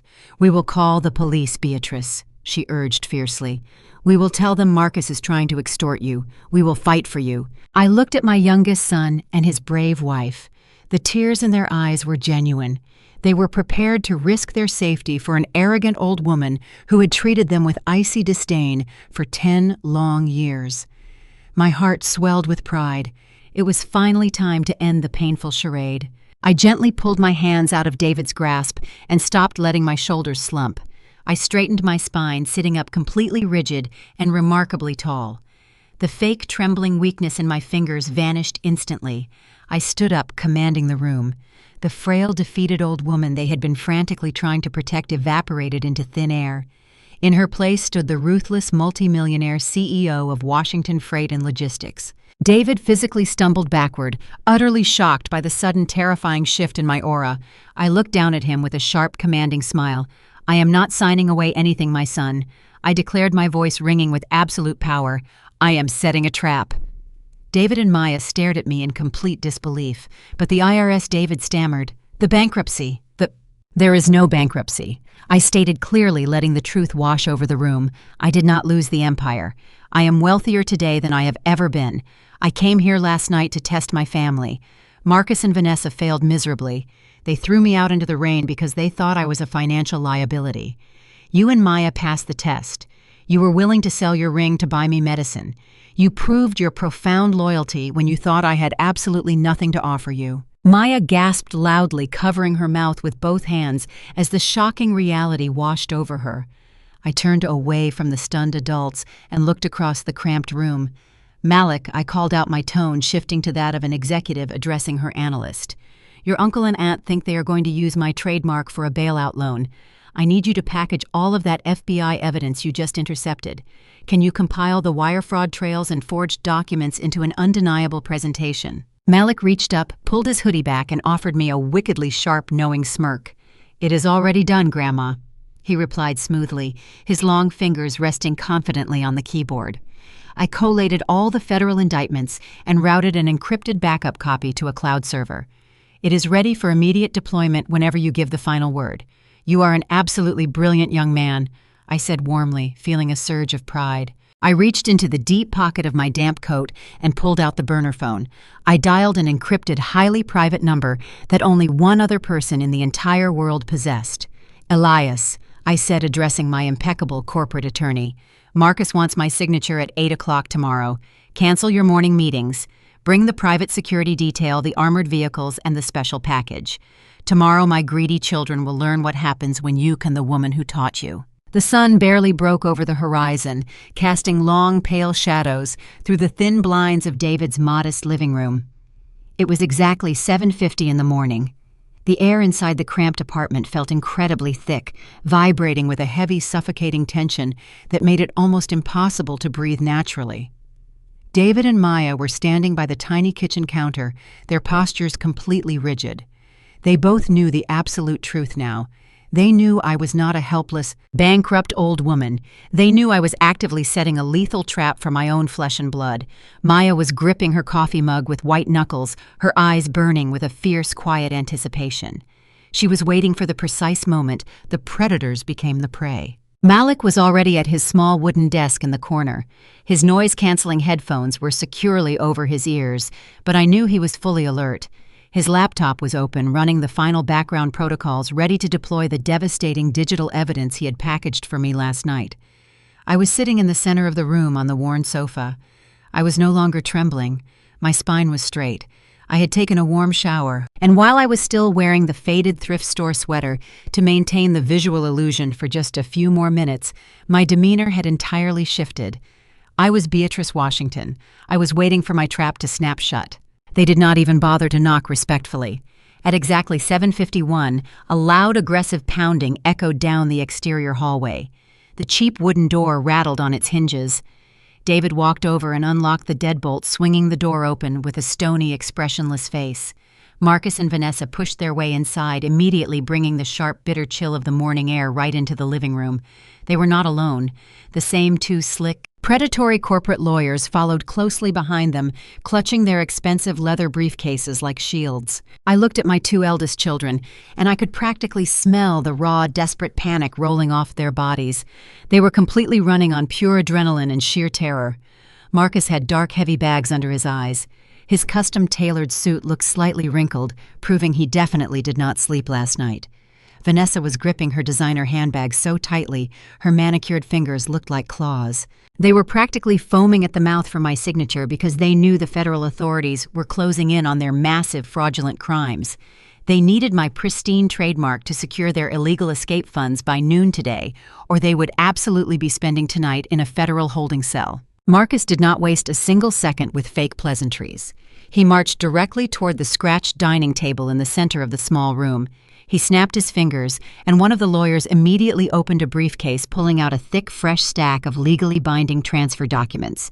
The lawyer slid the paperwork onto the table, placing a heavy gold pen directly on top of the signature line. "Sign the papers, Mom." Marcus barked, his voice harsh and demanding. "We brought the finalized contracts just like you asked. The transfer of the Washington brand and your life insurance policies will go into effect the exact second your pen hits this paper. We do not have time to sit around and wait for your mythical lawyer to show up. Elias is probably ignoring your calls anyway, since you cannot afford his billing rate anymore. Just sign the document right now so we can protect what is left of the family assets." I did not move a single muscle. I simply looked at him, my face a mask of absolute chilling calm. My silence infuriated him. Marcus reached into the inner pocket of his expensive suit jacket. He pulled out a thick silver money clip holding a stack of crisp bills. He peeled off several $100 bills and slammed them down onto the wooden table right next to the fraudulent contract. He reached into his other pocket, pulled out a crumpled $50 bill, and arrogantly tossed it right on top of the pile. It was the exact same $50 bill Chloe had thrown at my feet in the freezing rain 2 nights ago. I had left it sitting on the table last night, and he must have snatched it up when I refused to sign. "Sign it, Mom," Marcus sneered, looking around the humble apartment with pure disgust. "I will add another $1,000 to this pile, so you can get the hell out of David's miserable, decaying shack. You can go book yourself a room at a decent motel for a month. We are doing you a massive favor here. Do not be ungrateful." I could hear a sharp intake of breath from the kitchen. Maya took a sudden aggressive step forward, her eyes flashing with pure rage at the sheer disrespect Marcus was showing in her home. She wanted to grab that cast-iron skillet again. She wanted to physically throw him out into the street. But David gently placed his hand on her waist, holding her back. He looked at me, completely trusting my process. Maya bit her tongue, forcing herself to stand down. She knew the absolute destruction I was about to unleash would be infinitely more painful than anything she could do with a frying pan. Vanessa leaned over the table, tapping her expensive stiletto on the linoleum floor. "Do not be stubborn, Beatrice," Vanessa hissed, dropping the word Mom entirely. "We are literally buying your survival. Take the cash, sign the trademark over to Marcus, and let us handle the IRS. You are completely out of options. The bank's open in 10 minutes, and we need this filed immediately." I looked at the crumpled $50 bill resting on top of the fraudulent contract. I looked at Marcus, sweating through his expensive cologne. I looked at Vanessa, terrified of her own impending money laundering indictment. I did not cry. I did not beg. I did not argue. Instead, the corners of my mouth slowly curled upward. I let out a low, deep chuckle that echoed strangely in the quiet room. I looked directly into my son's eyes, and I offered him a terrifyingly calm, knowing smile. It was the kind of smile a predator gives a mouse just before the trap snaps shut. My eyes slowly drifted up to the cheap plastic wall clock hanging above the kitchen sink. The red second hand ticked loudly in the heavy silence. It was exactly 7:59 in the morning. "I am not out of options, Marcus," I said, my voice smooth as silk and cold as ice. "I am simply waiting for my appointment." The cheap plastic clock on the kitchen wall let out a loud, hollow click as the red second hand locked directly onto the 12. It was exactly 8 o'clock in the morning. My words hung in the suffocating air of the cramped apartment. Marcus and Vanessa completely froze. The greedy, victorious smirks were instantly wiped from their faces. They stared at me, trying to process the sudden, terrifying shift in my voice. I was no longer speaking like a fragile, defeated mother begging for a miserable handout. I sounded exactly like the ruthless chief executive officer who had dominated the logistics industry for 40 years. Marcus blinked rapidly, his brow furrowing in deep confusion. "What secret appointment?" he demanded, his voice pitching up with a sudden spike of anxiety. "What are you talking about, Mom? You do not have an appointment. You do not have a lawyer anymore. You are completely and totally bankrupt." Before I could even answer his ignorant question, a low, powerful vibration began to rumble through the thin floorboards of David's apartment. It was not the familiar rattling sound of a passing garbage truck or a noisy city bus. This was a deep, synchronized mechanical growl. It was the unmistakable sound of multiple heavy, high-performance engines simultaneously pulling into the narrow parking lot of the rundown complex. The sheer bass of the vehicles actually made the cheap glass in the living room windows vibrate. David quickly stepped away from the kitchen counter and moved to the window. He pulled back the faded curtain and looked down at the street below. His eyes widened in absolute shock. Maya rushed over to stand beside him, gasping softly at whatever she was seeing. "What is it?" Vanessa shrieked, her paranoia instantly flaring up. Her hands flew to her face. "Is it the federal agents? Did the IRS track you here?" "Marcus, I told you we should have made her sign the papers in the car. If the feds see us in this apartment with her, we are going to be implicated in her tax evasion." Marcus rushed to the window, shoving David roughly out of the way so he could look down at the parking lot. He expected to see federal agents. He expected to see police cruisers. Instead, all the color completely drained from his face. He stumbled backward, bumping into the dining table, his mouth opening and closing like a suffocating fish. "It is not the police," Marcus whispered, his voice trembling with absolute terror. I sat perfectly still on the worn sofa, resting my hands neatly in my lap. I did not need to look out the window to know exactly what was parked outside. I knew my private security protocol by heart. 3 heavily armored jet-black sport utility vehicles had just formed a protective perimeter around the apartment building. In the center of that impenetrable barricade sat a custom-built armor-plated Maybach. Neighbors were stepping out of their decaying apartments, staring in pure shock as highly trained security personnel secured the perimeter of their poverty-stricken street. Heavy synchronized footsteps began to echo loudly up the exterior concrete stairwell. It sounded like a military tactical unit moving with absolute precision. The footsteps marched straight down the narrow hallway and stopped directly outside David's apartment. The broken wooden door was suddenly pushed completely open. The cold morning air rushed inside, but nobody felt the chill. We were all completely paralyzed by the sheer magnitude of the presence entering the room. Elias Sterling stepped over the threshold. At 60 years old, my personal corporate attorney was a living, breathing legend in the legal world. He did not wear a cheap off-the-rack suit like the 2 pathetic lawyers Marcus had brought. Elias wore a bespoke midnight blue suit that commanded instant, absolute respect. His silver hair was impeccably styled, and his sharp, calculating eyes immediately scanned the room, assessing every single threat within a fraction of a second. He looked utterly lethal. I was the kind of man who destroyed multi-billion-dollar corporations before he even finished his morning coffee. Elias was flanked by 2 massive, highly trained private security guards. They were built like brick walls, wearing custom black suits and earpieces. One of the guards carried a heavy, reinforced titanium briefcase handcuffed directly to his thick wrist.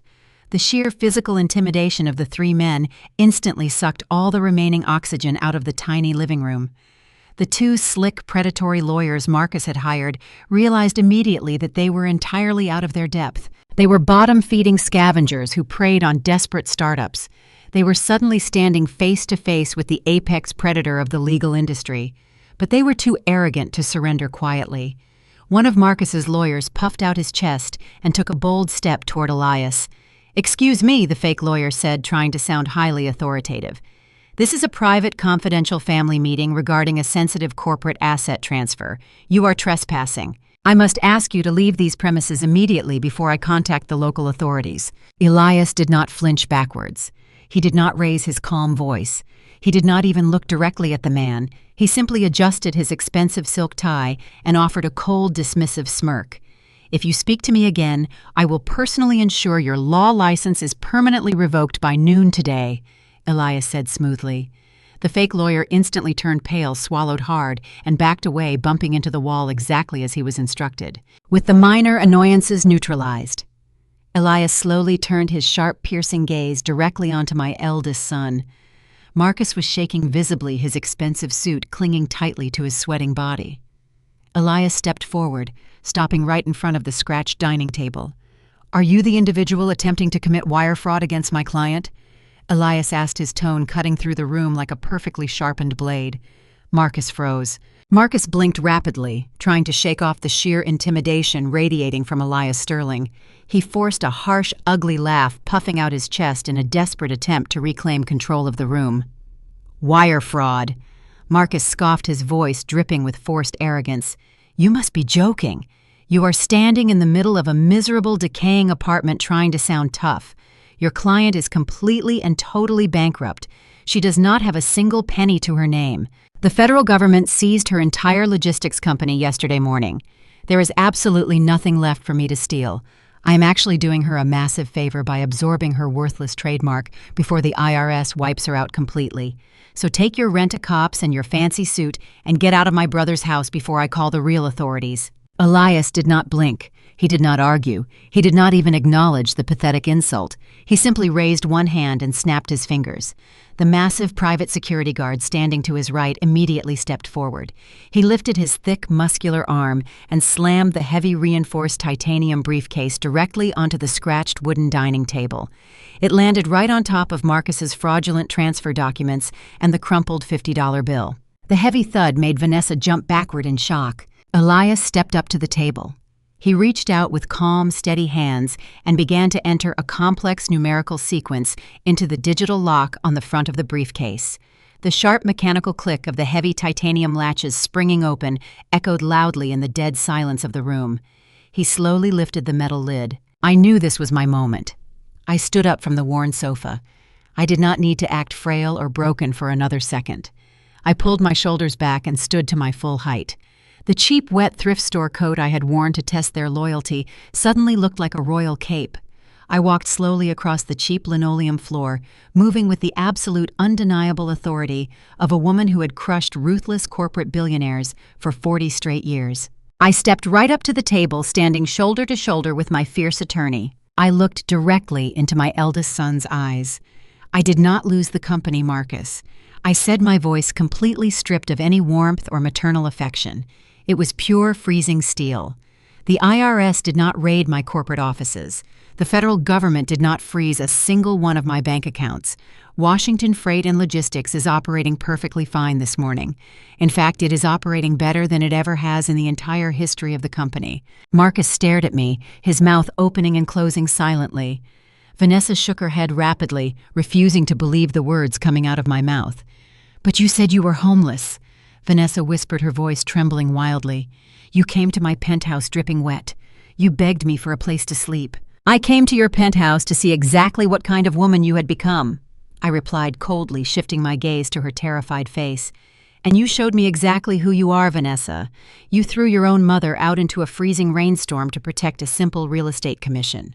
Both of you showed me that your fake, hollow luxury lifestyles were vastly more important than the woman who sacrificed everything to give you life. You failed the test." I turned my attention back to Marcus. His confident corporate facade was completely melting away, leaving behind a terrified, desperate little boy. "I did not go bankrupt, Marcus. I stated, letting every single word land like a heavy physical blow. I sold it. I sold 80% of my equity in Washington Freight to a massive international logistics conglomerate based in London. We finalized the merger and signed the closing documents 48 hours ago." Elias reached into the plush velvet interior of the titanium briefcase. He carefully pulled out a thick, beautifully framed document bearing the official, undeniable seal of the Federal Reserve Bank. It was a certified financial verification of transfer. Elias did not hand it to me. He held the heavy frame out and shoved it directly into Marcus's trembling hands. "Read it out loud." Elias commanded, his voice leaving absolutely no room for negotiation.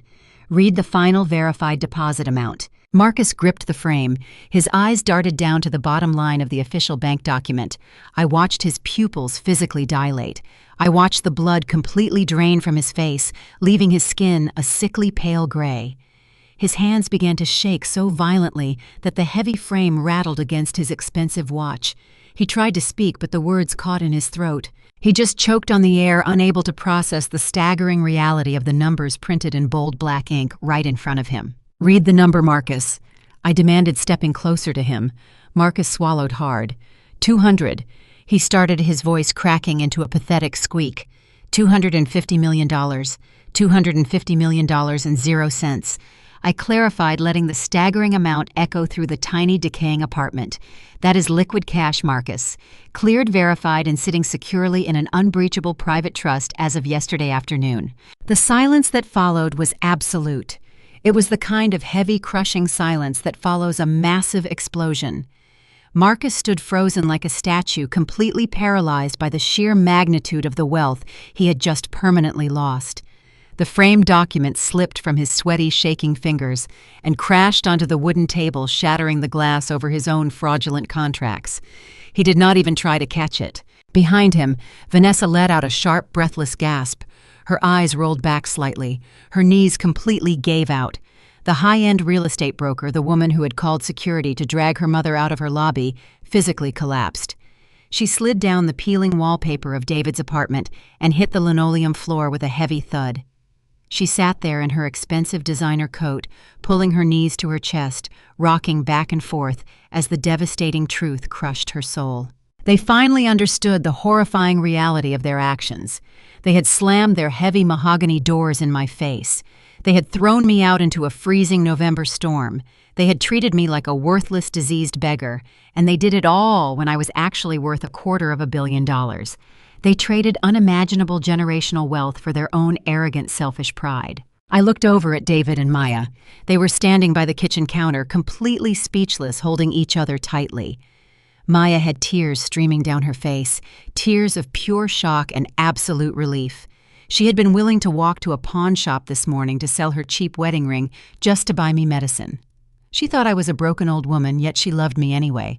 She passed the ultimate test. I turned my cold gaze back to the two miserable creatures sitting and standing by the table. This was the exact moment they realized they had completely destroyed their own lives. I slowly stepped away from my fierce attorney and walked back toward the center of the living room. The shattered glass from the certified bank document glittered dangerously across the fraudulent transfer contracts Marcus had brought. I reached down, moving with deliberate grace, and picked up the crumpled $50 bill resting among the glass shards. It was the exact same bill Chloe had thrown at my feet in the freezing rain, the one Marcus had arrogantly tossed onto the table just minutes ago as a pathetic bribe to get me out of his sight. I smoothed the wrinkled paper between my fingers. The room was so incredibly quiet that the rustling of the currency sounded like a gunshot. Marcus was still standing, completely frozen in shock. His expensive tailored suit was now damp with cold sweat. His chest heaved as he struggled to draw breath into his panicked lungs.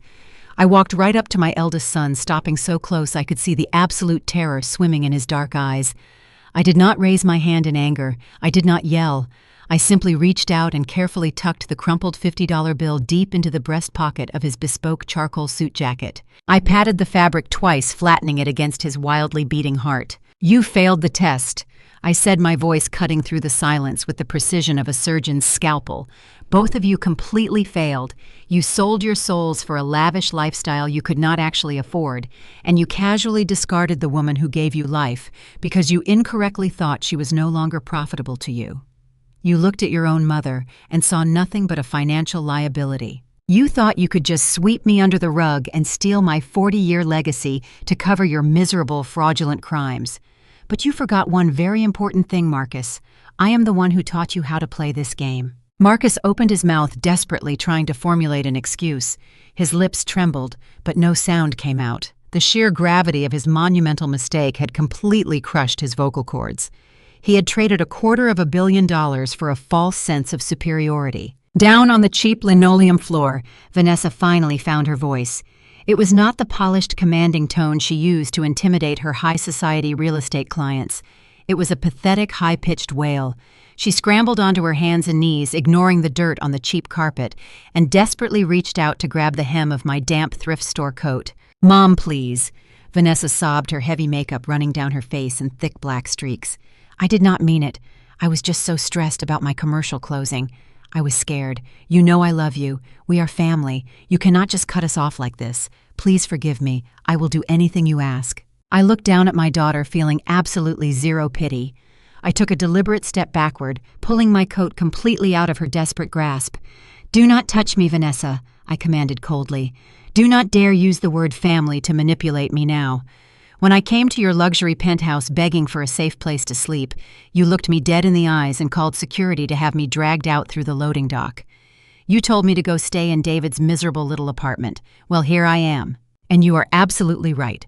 David's home is exactly where I belong, because it is the only place in this entire city where actual love exists. While Vanessa wept bitterly on the floor, and Marcus stared blankly at the wall, the two slick corporate lawyers suddenly realized the immense danger of their current situation. They had walked into this rundown apartment complex, expecting to bully a senile bankrupt widow into signing away her trademark. Instead, they had just attempted to extort a woman with $250 million in liquid cash, and they had done it right in front of Elias Sterling, one of the most ruthless and powerful corporate attorneys in the country. Elias slowly turned his head and locked his piercing gaze onto the two trembling men. The air in the room grew dangerously cold. "I believe you two gentlemen brought some transfer documents for my client to sign," Elias said, his voice dripping with lethal politeness. "I would strongly advise you to gather your fraudulent paperwork right now. My private security team has already documented your faces. I have recorded your names, your firm affiliation, and your clear intent to commit federal wire fraud against a highly prominent business owner." The lawyer who had tried to act tough earlier was now visibly shaking. He looked at his partner, whose face had turned the color of chalk. They did not try to negotiate. They did not try to defend their clients. They knew that Elias Sterling could destroy their careers, seize their assets, and have them permanently disbarred before lunchtime. "We had no idea." The first lawyer stammered, his voice cracking violently. "We were completely lied to. Marcus Washington told us his mother was willingly transferring the assets to avoid bankruptcy. We want absolutely no part of this transaction. Then I suggest you leave before I have my men physically throw you down the stairs," Elias stated, simply stepping aside to clear a path to the front door. The two highly paid corporate lawyers did not hesitate for a single second. They completely abandoned their expensive leather portfolios on the dining table. They did not even try to retrieve the fraudulent contracts resting beneath the shattered glass. They turned on their heels and literally bolted for the exit. They shoved past Marcus, nearly tripping over Vanessa, who was still weeping on the floor. They sprinted out of the apartment, leaving the wooden door wide open. The frantic, echoing sound of their expensive Italian loafers slipping and sliding down the concrete exterior stairwell was absolute music to my ears. They were running for their lives, abandoning my greedy children to face the overwhelming consequences of their actions entirely alone. David stood near the kitchen counter, his arm wrapped tightly around Maya's waist. They watched the two cowardly lawyers sprint away in absolute disbelief. 10 minutes ago, those men had marched into their home like invincible conquerors, mocking their poverty. Now they were fleeing like terrified rats. Maya let out a long, shaky breath, her grip on David's hand loosening for the first time since she grabbed that cast-iron skillet. They finally realized that they did not have to fight this battle alone anymore. I had brought the entire weight of my empire right to their doorstep. The apartment grew intensely quiet again, save for Vanessa's pathetic sobbing and the heavy synchronized breathing of my private security detail standing by the door. The balance of power had permanently shifted. I stood in the center of the room, completely victorious, looking at the two miserable creatures who had tried to destroy me. But I was not finished with them yet. The financial revelation was merely the first phase of my retaliation. It was time for the final devastating blow. The cramped apartment fell back into a deafening, heavy silence. Marcus stared at the open doorway, his chest heaving, as the reality of his total abandonment crashed down upon him. The shield of corporate immunity he thought he possessed was entirely gone. He slowly turned his head back to face me. The arrogance that had defined his entire adult life completely evaporated. His shoulders slumped forward. His knees physically buckled under the crushing weight of his monumental failure. Marcus collapsed onto one knee right beside the scratched wooden dining table. The expensive fabric of his bespoke charcoal suit pooled on the cheap linoleum floor. Tears began to stream down his face, cutting through the cold sweat on his cheeks. "Mom, please listen to me," Marcus begged, his voice cracking into a high, desperate pitch. "You have to understand the immense pressure I was under. The venture capitalists were breathing down my neck every single day. The startup was burning through cash faster than I could secure it. I was terrified of losing everything I had built. I just panicked. I never actually wanted to hurt you. I was just trying to borrow the Washington trademark to buy myself a few more months to fix my mistakes. I was going to pay you back. I swear on my life I was going to fix it. I looked down at my firstborn child, feeling absolutely no sympathy for his pathetic excuses. You did not panic, Marcus, I stated coldly. Panic is a momentary lapse in judgment. You spent weeks orchestrating a highly coordinated predatory legal attack against your own mother. You brought lawyers into this room to strip me to the bone. You do not regret your actions. You simply regret that you were caught. Vanessa, still sitting on the floor in her expensive designer coat, let out a loud, ragged sob. She crawled forward on her hands and knees, completely abandoning her meticulously crafted high society image. She grabbed the edge of my thrift store coat again, her knuckles turning white. Beatrice, I am begging you, Vanessa cried, her voice echoing with raw desperation. I know I was cruel to you. I know I said terrible things, but you have $250 million now. You have more money than you could ever spend in a lifetime. I am facing a massive state indictment for money laundering. The prosecutors are going to seize my penthouse. They are going to take my broker license. They are going to throw me in a state penitentiary. You can make this entirely go away with one single phone call and a tiny fraction of your new wealth. Please, Mom, just write a check and bail me out. I will do whatever you want. I will work for you. I will be a perfect daughter. Just save me from prison. I stepped back, pulling my coat free from her desperate, grasping hands. You are not asking for a mother's forgiveness, Vanessa. I replied, my tone as hard as granite. You are asking for a financial transaction to cover up your federal felonies. I will not use a single penny of my hard-earned wealth to clean up the toxic mess you deliberately created. I turned away from their weeping faces and looked across the cramped living room. I locked eyes with my 16-year-old grandson.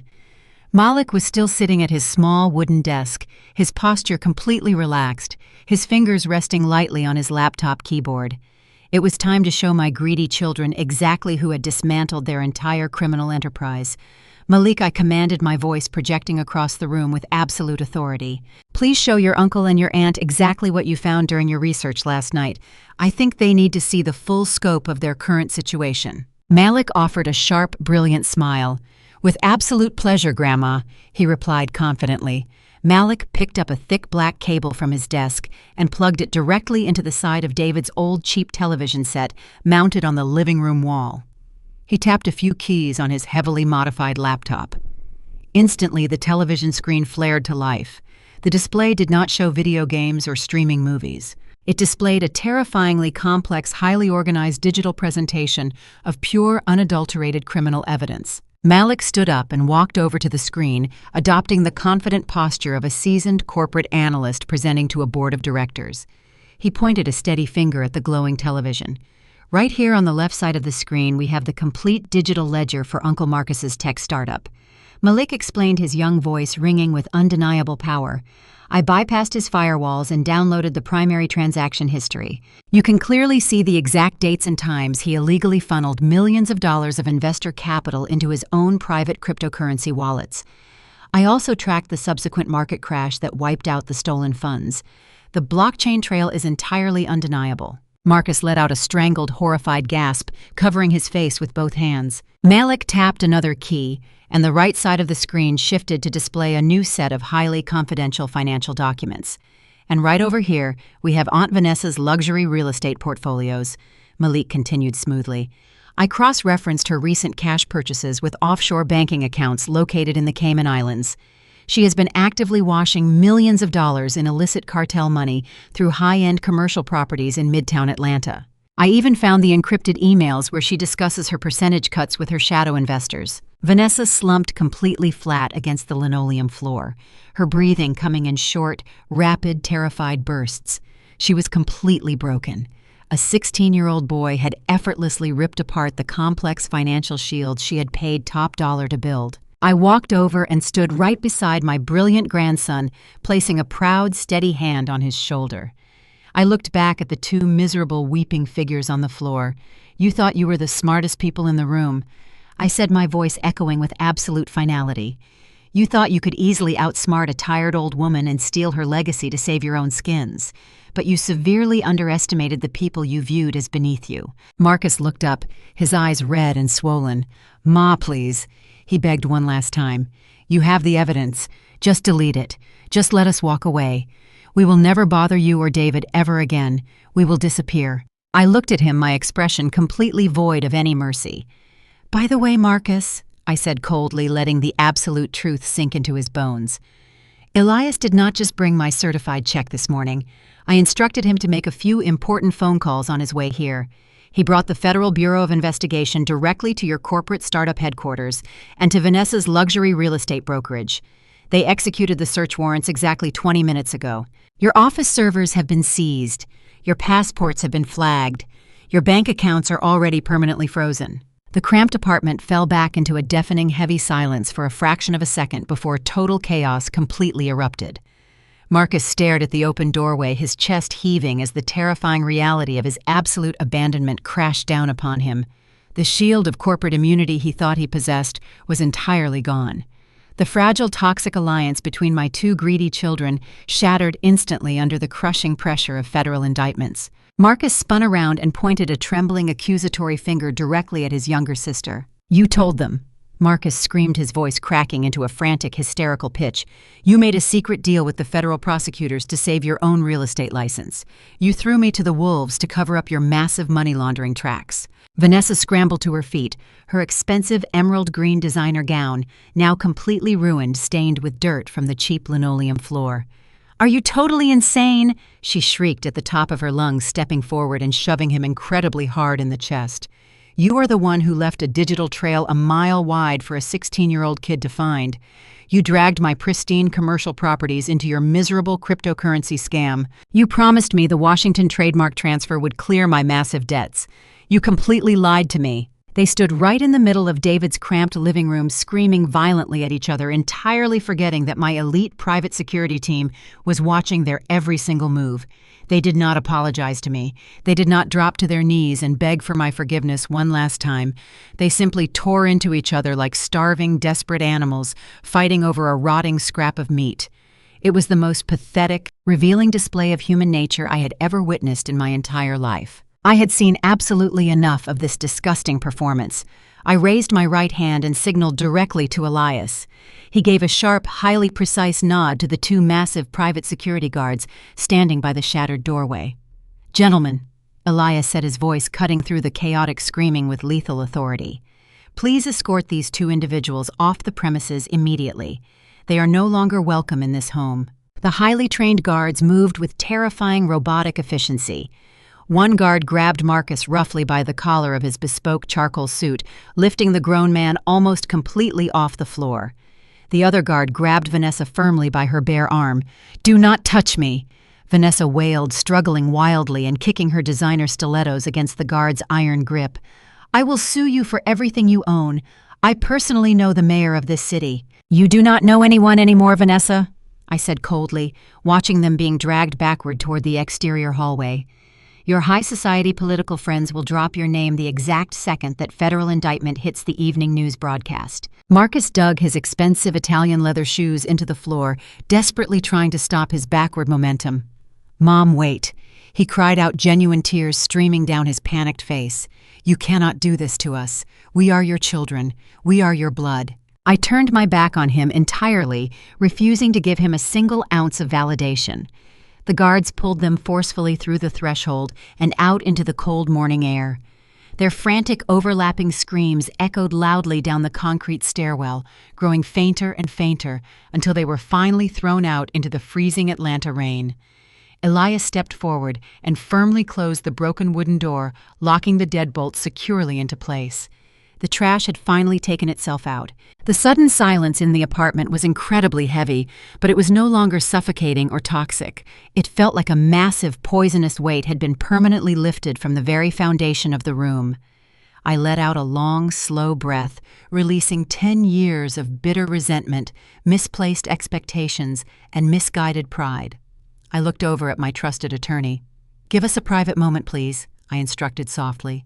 Elias nodded respectfully. He and his security team quietly stepped out onto the narrow balcony, giving my deeply fractured family the absolute privacy we desperately needed to heal. I slowly turned around to face the center of the kitchen. David and Maya were still standing tightly together. David was gripping his wife's hand, his eyes wide with a complex mixture of profound shock and deep emotional exhaustion. He had just watched his own mother dismantle his abusive siblings with ruthless surgical precision. Malik was quietly closing his heavily modified laptop in the corner, a satisfied smirk resting on his young face, giving us the space we needed. I slowly walked across the cheap linoleum floor. I did not move with the terrifying, dominating presence of a corporate titan anymore. I moved with the heavy, humbling steps of a mother who realized she had made a catastrophic mistake. I stopped directly in front of Maya. The tension in the air was palpable and thick. Maya stiffened slightly, completely unsure of what I was about to do next. For an entire decade, I had given this beautiful, hardworking woman nothing but pure, unadulterated hostility. I had viciously mocked her background. I had insulted her modest lifestyle. I had made her feel completely unworthy of my son. I reached up to the collar of my damp thrift store sweater. My trembling fingers found the hidden clasp resting against my skin. With a quiet click, I undid the heavy platinum latch. I slowly pulled the thick sweater down just enough to reveal the stunning, multi-generational diamond necklace resting against my collarbone. It was the legendary Washington family heirloom. It was a priceless piece of history that I had sworn I would only ever pass down to a woman who truly understood the deep value of our family legacy. I pulled the dazzling diamond necklace free and held it gently in my aged hands. I looked deeply into Maya's cautious, beautiful brown eyes. I was a foolish, arrogant, and incredibly blind old woman. I whispered, my voice thick with genuine, overwhelming remorse. I let my massive wealth and my stubborn pride completely poison my heart. I thought money and social status were the only true measures of a person's worth. I was so incredibly wrong. I stepped closer and gently raised my arms. Maya held her breath, completely frozen in shock, as I carefully placed the heavy diamond necklace around her neck. I secured the platinum clasp, letting the brilliant stones rest against her simple, faded cotton shirt. "You have no Washington blood running through your veins, Maya," I said, tears finally breaking through my rigid composure and falling freely down my cheeks. "But you are the absolute only one standing in this room with a true Washington heart. When you thought I was a broken, bankrupt beggar with nothing to offer, you were willing to walk to a pawn shop and sell your own wedding ring just to buy me medicine. You were willing to sacrifice your most precious personal memory to save the very woman who ruthlessly tormented you. I owe you my life, and I owe you my deepest, most profound apology." Maya let out a sharp, breathless gasp. The emotional dam she had been bravely holding back for 10 long years completely broke. She burst into tears, her shoulders shaking violently as she reached out and wrapped her arms tightly around my neck. I hugged my resilient daughter-in-law back with all the strength I had left in my body, crying right alongside her. David stepped forward, wrapping his long, strong arms around both of us, burying his face against my shoulder as he wept. We stood there in the middle of that cramped, decaying kitchen, holding on to each other as tightly as we possibly could, finally becoming the family we were always meant to be. For 10 long, agonizing years, I had ruthlessly criticized him for choosing the humble life of a public school history teacher over the cutthroat environment of the corporate boardroom. I had wrongly viewed his noble profession as a lack of ambition. Now I saw it for exactly what it truly was. I slowly reached out and cupped his tear-stained face in my hands. "David," I finally said, my voice completely steady and clear, "you will never be forced to step foot inside a toxic corporate boardroom. You will never have to wear a suit you hate or sit through endless logistics meetings. Instead, I am taking $50 million from my liquid capital and establishing a massive educational foundation right here in Atlanta. You will be the sole director. You will have the absolute freedom and the financial power to build brand new schools, hire the absolute best teachers, and completely transform the education system for thousands of underprivileged children across this entire city. You will change the world on your own terms." David let out a stunned gasp. His tired knees buckled slightly, and he had to lean heavily against the cheap kitchen counter just to keep himself upright. He looked at me with wide, disbelieving eyes, overwhelmed by the sheer magnitude of the responsibility and the profound respect I was finally handing him. Before he could even formulate a single sentence to thank me, I turned my attention back to the beautiful woman wearing my priceless family diamonds. "Maya," I continued, my tone shifting to deep reverence, "you were willing to pawn your simple wedding ring this morning just to buy medicine for an arrogant old woman who treated you like dirt. You proved that your loyalty cannot be bought, and it certainly cannot be broken. I reached into the deep pocket of my damp thrift store coat one final time. I bypassed the cheap burner phone and pulled out a sealed manila envelope. I reached out and handed it directly to my daughter-in-law. That envelope contains the fully transferred, unencumbered deed to the historic Washington family estate in Buckhead, I explained smoothly. It is completely paid off and the property taxes are funded for the next century. It is no longer my house. It is your house now. You and David will raise your brilliant son in a mansion that reflects the true size of your hearts. Maya stared down at the heavy envelope in her hands. Fresh, warm tears spilled over her dark eyelashes, dropping onto the flawless surface of the diamonds resting against her collarbone. She tried to speak, but the intense emotion locked her throat. She slowly nodded, pulling the heavy document against her chest. I offered her a warm smile before turning my gaze toward the far corner of the living room. Malik was sitting silently at his small wooden desk. He had pulled his oversized black hoodie down, and his noise-canceling headphones were resting flat on the table. He was looking at me with a newfound profound respect. "Malik, my brilliant grandson," I said, walking slowly toward his computer setup. "You dismantled a multi-million-dollar federal conspiracy in your pajamas before breakfast. You possess a rare intellect that needs to be properly nurtured, not wasted in the shadows. I instructed Elias to establish a specialized, airtight legal trust in your name. When you turn 18 years old, you will take control of a $50 million technology incubator fund. You will have the power to build your own cybersecurity empire. Until then, you will get the finest private education money can possibly buy." Exactly 3 long months have passed since that freezing November morning in that tiny, decaying apartment. Today, the bright Georgia sun is shining, casting a warm glow across the perfectly manicured lawns of the historic Washington estate. I am currently sitting in a plush rocking chair on the massive wraparound front porch. I have a glass of iced tea resting on the table beside me. The sweet summer air smells like blooming magnolias and fresh-cut grass. Down in the yard, David and Malik are throwing a football back and forth, laughing loudly at some shared joke. Maya is sitting on the porch steps nearby, sketching ideas for the new community center David is building through his newly minted educational foundation. The gorgeous diamond necklace sparkles brilliantly in the afternoon sunlight against her skin.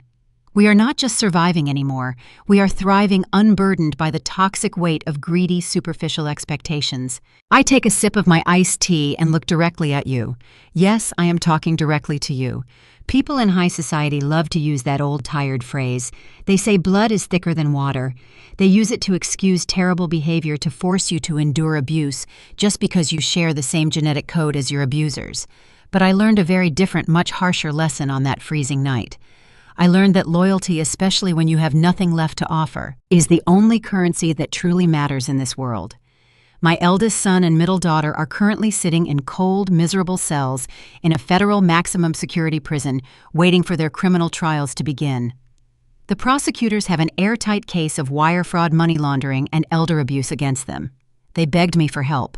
They sent their public defenders to my estate to ask for leniency. I did not send them a single dime for bail.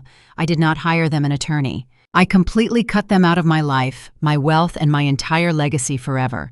So tell me the truth. If you were currently standing in my shoes after they slammed their doors in your face and threw you out into the freezing rain to protect their fake luxury lifestyles, would you have left them to rot in a federal prison cell too? Let me know your honest thoughts down in the comments section below. True wealth is never defined by your bank account, but by the integrity of those standing beside you when it hits zero. This story teaches us that blood does not guarantee loyalty, and toxic greed will ultimately destroy whatever it tries to steal. Real family is proven through selfless actions, not blind entitlement. Being willing to sacrifice their last dollar out of pure love, Maya and David proved they were the only ones who truly deserved a legacy. Would you have sent your greedy children to federal prison too? Please leave a comment below and subscribe for more stories today.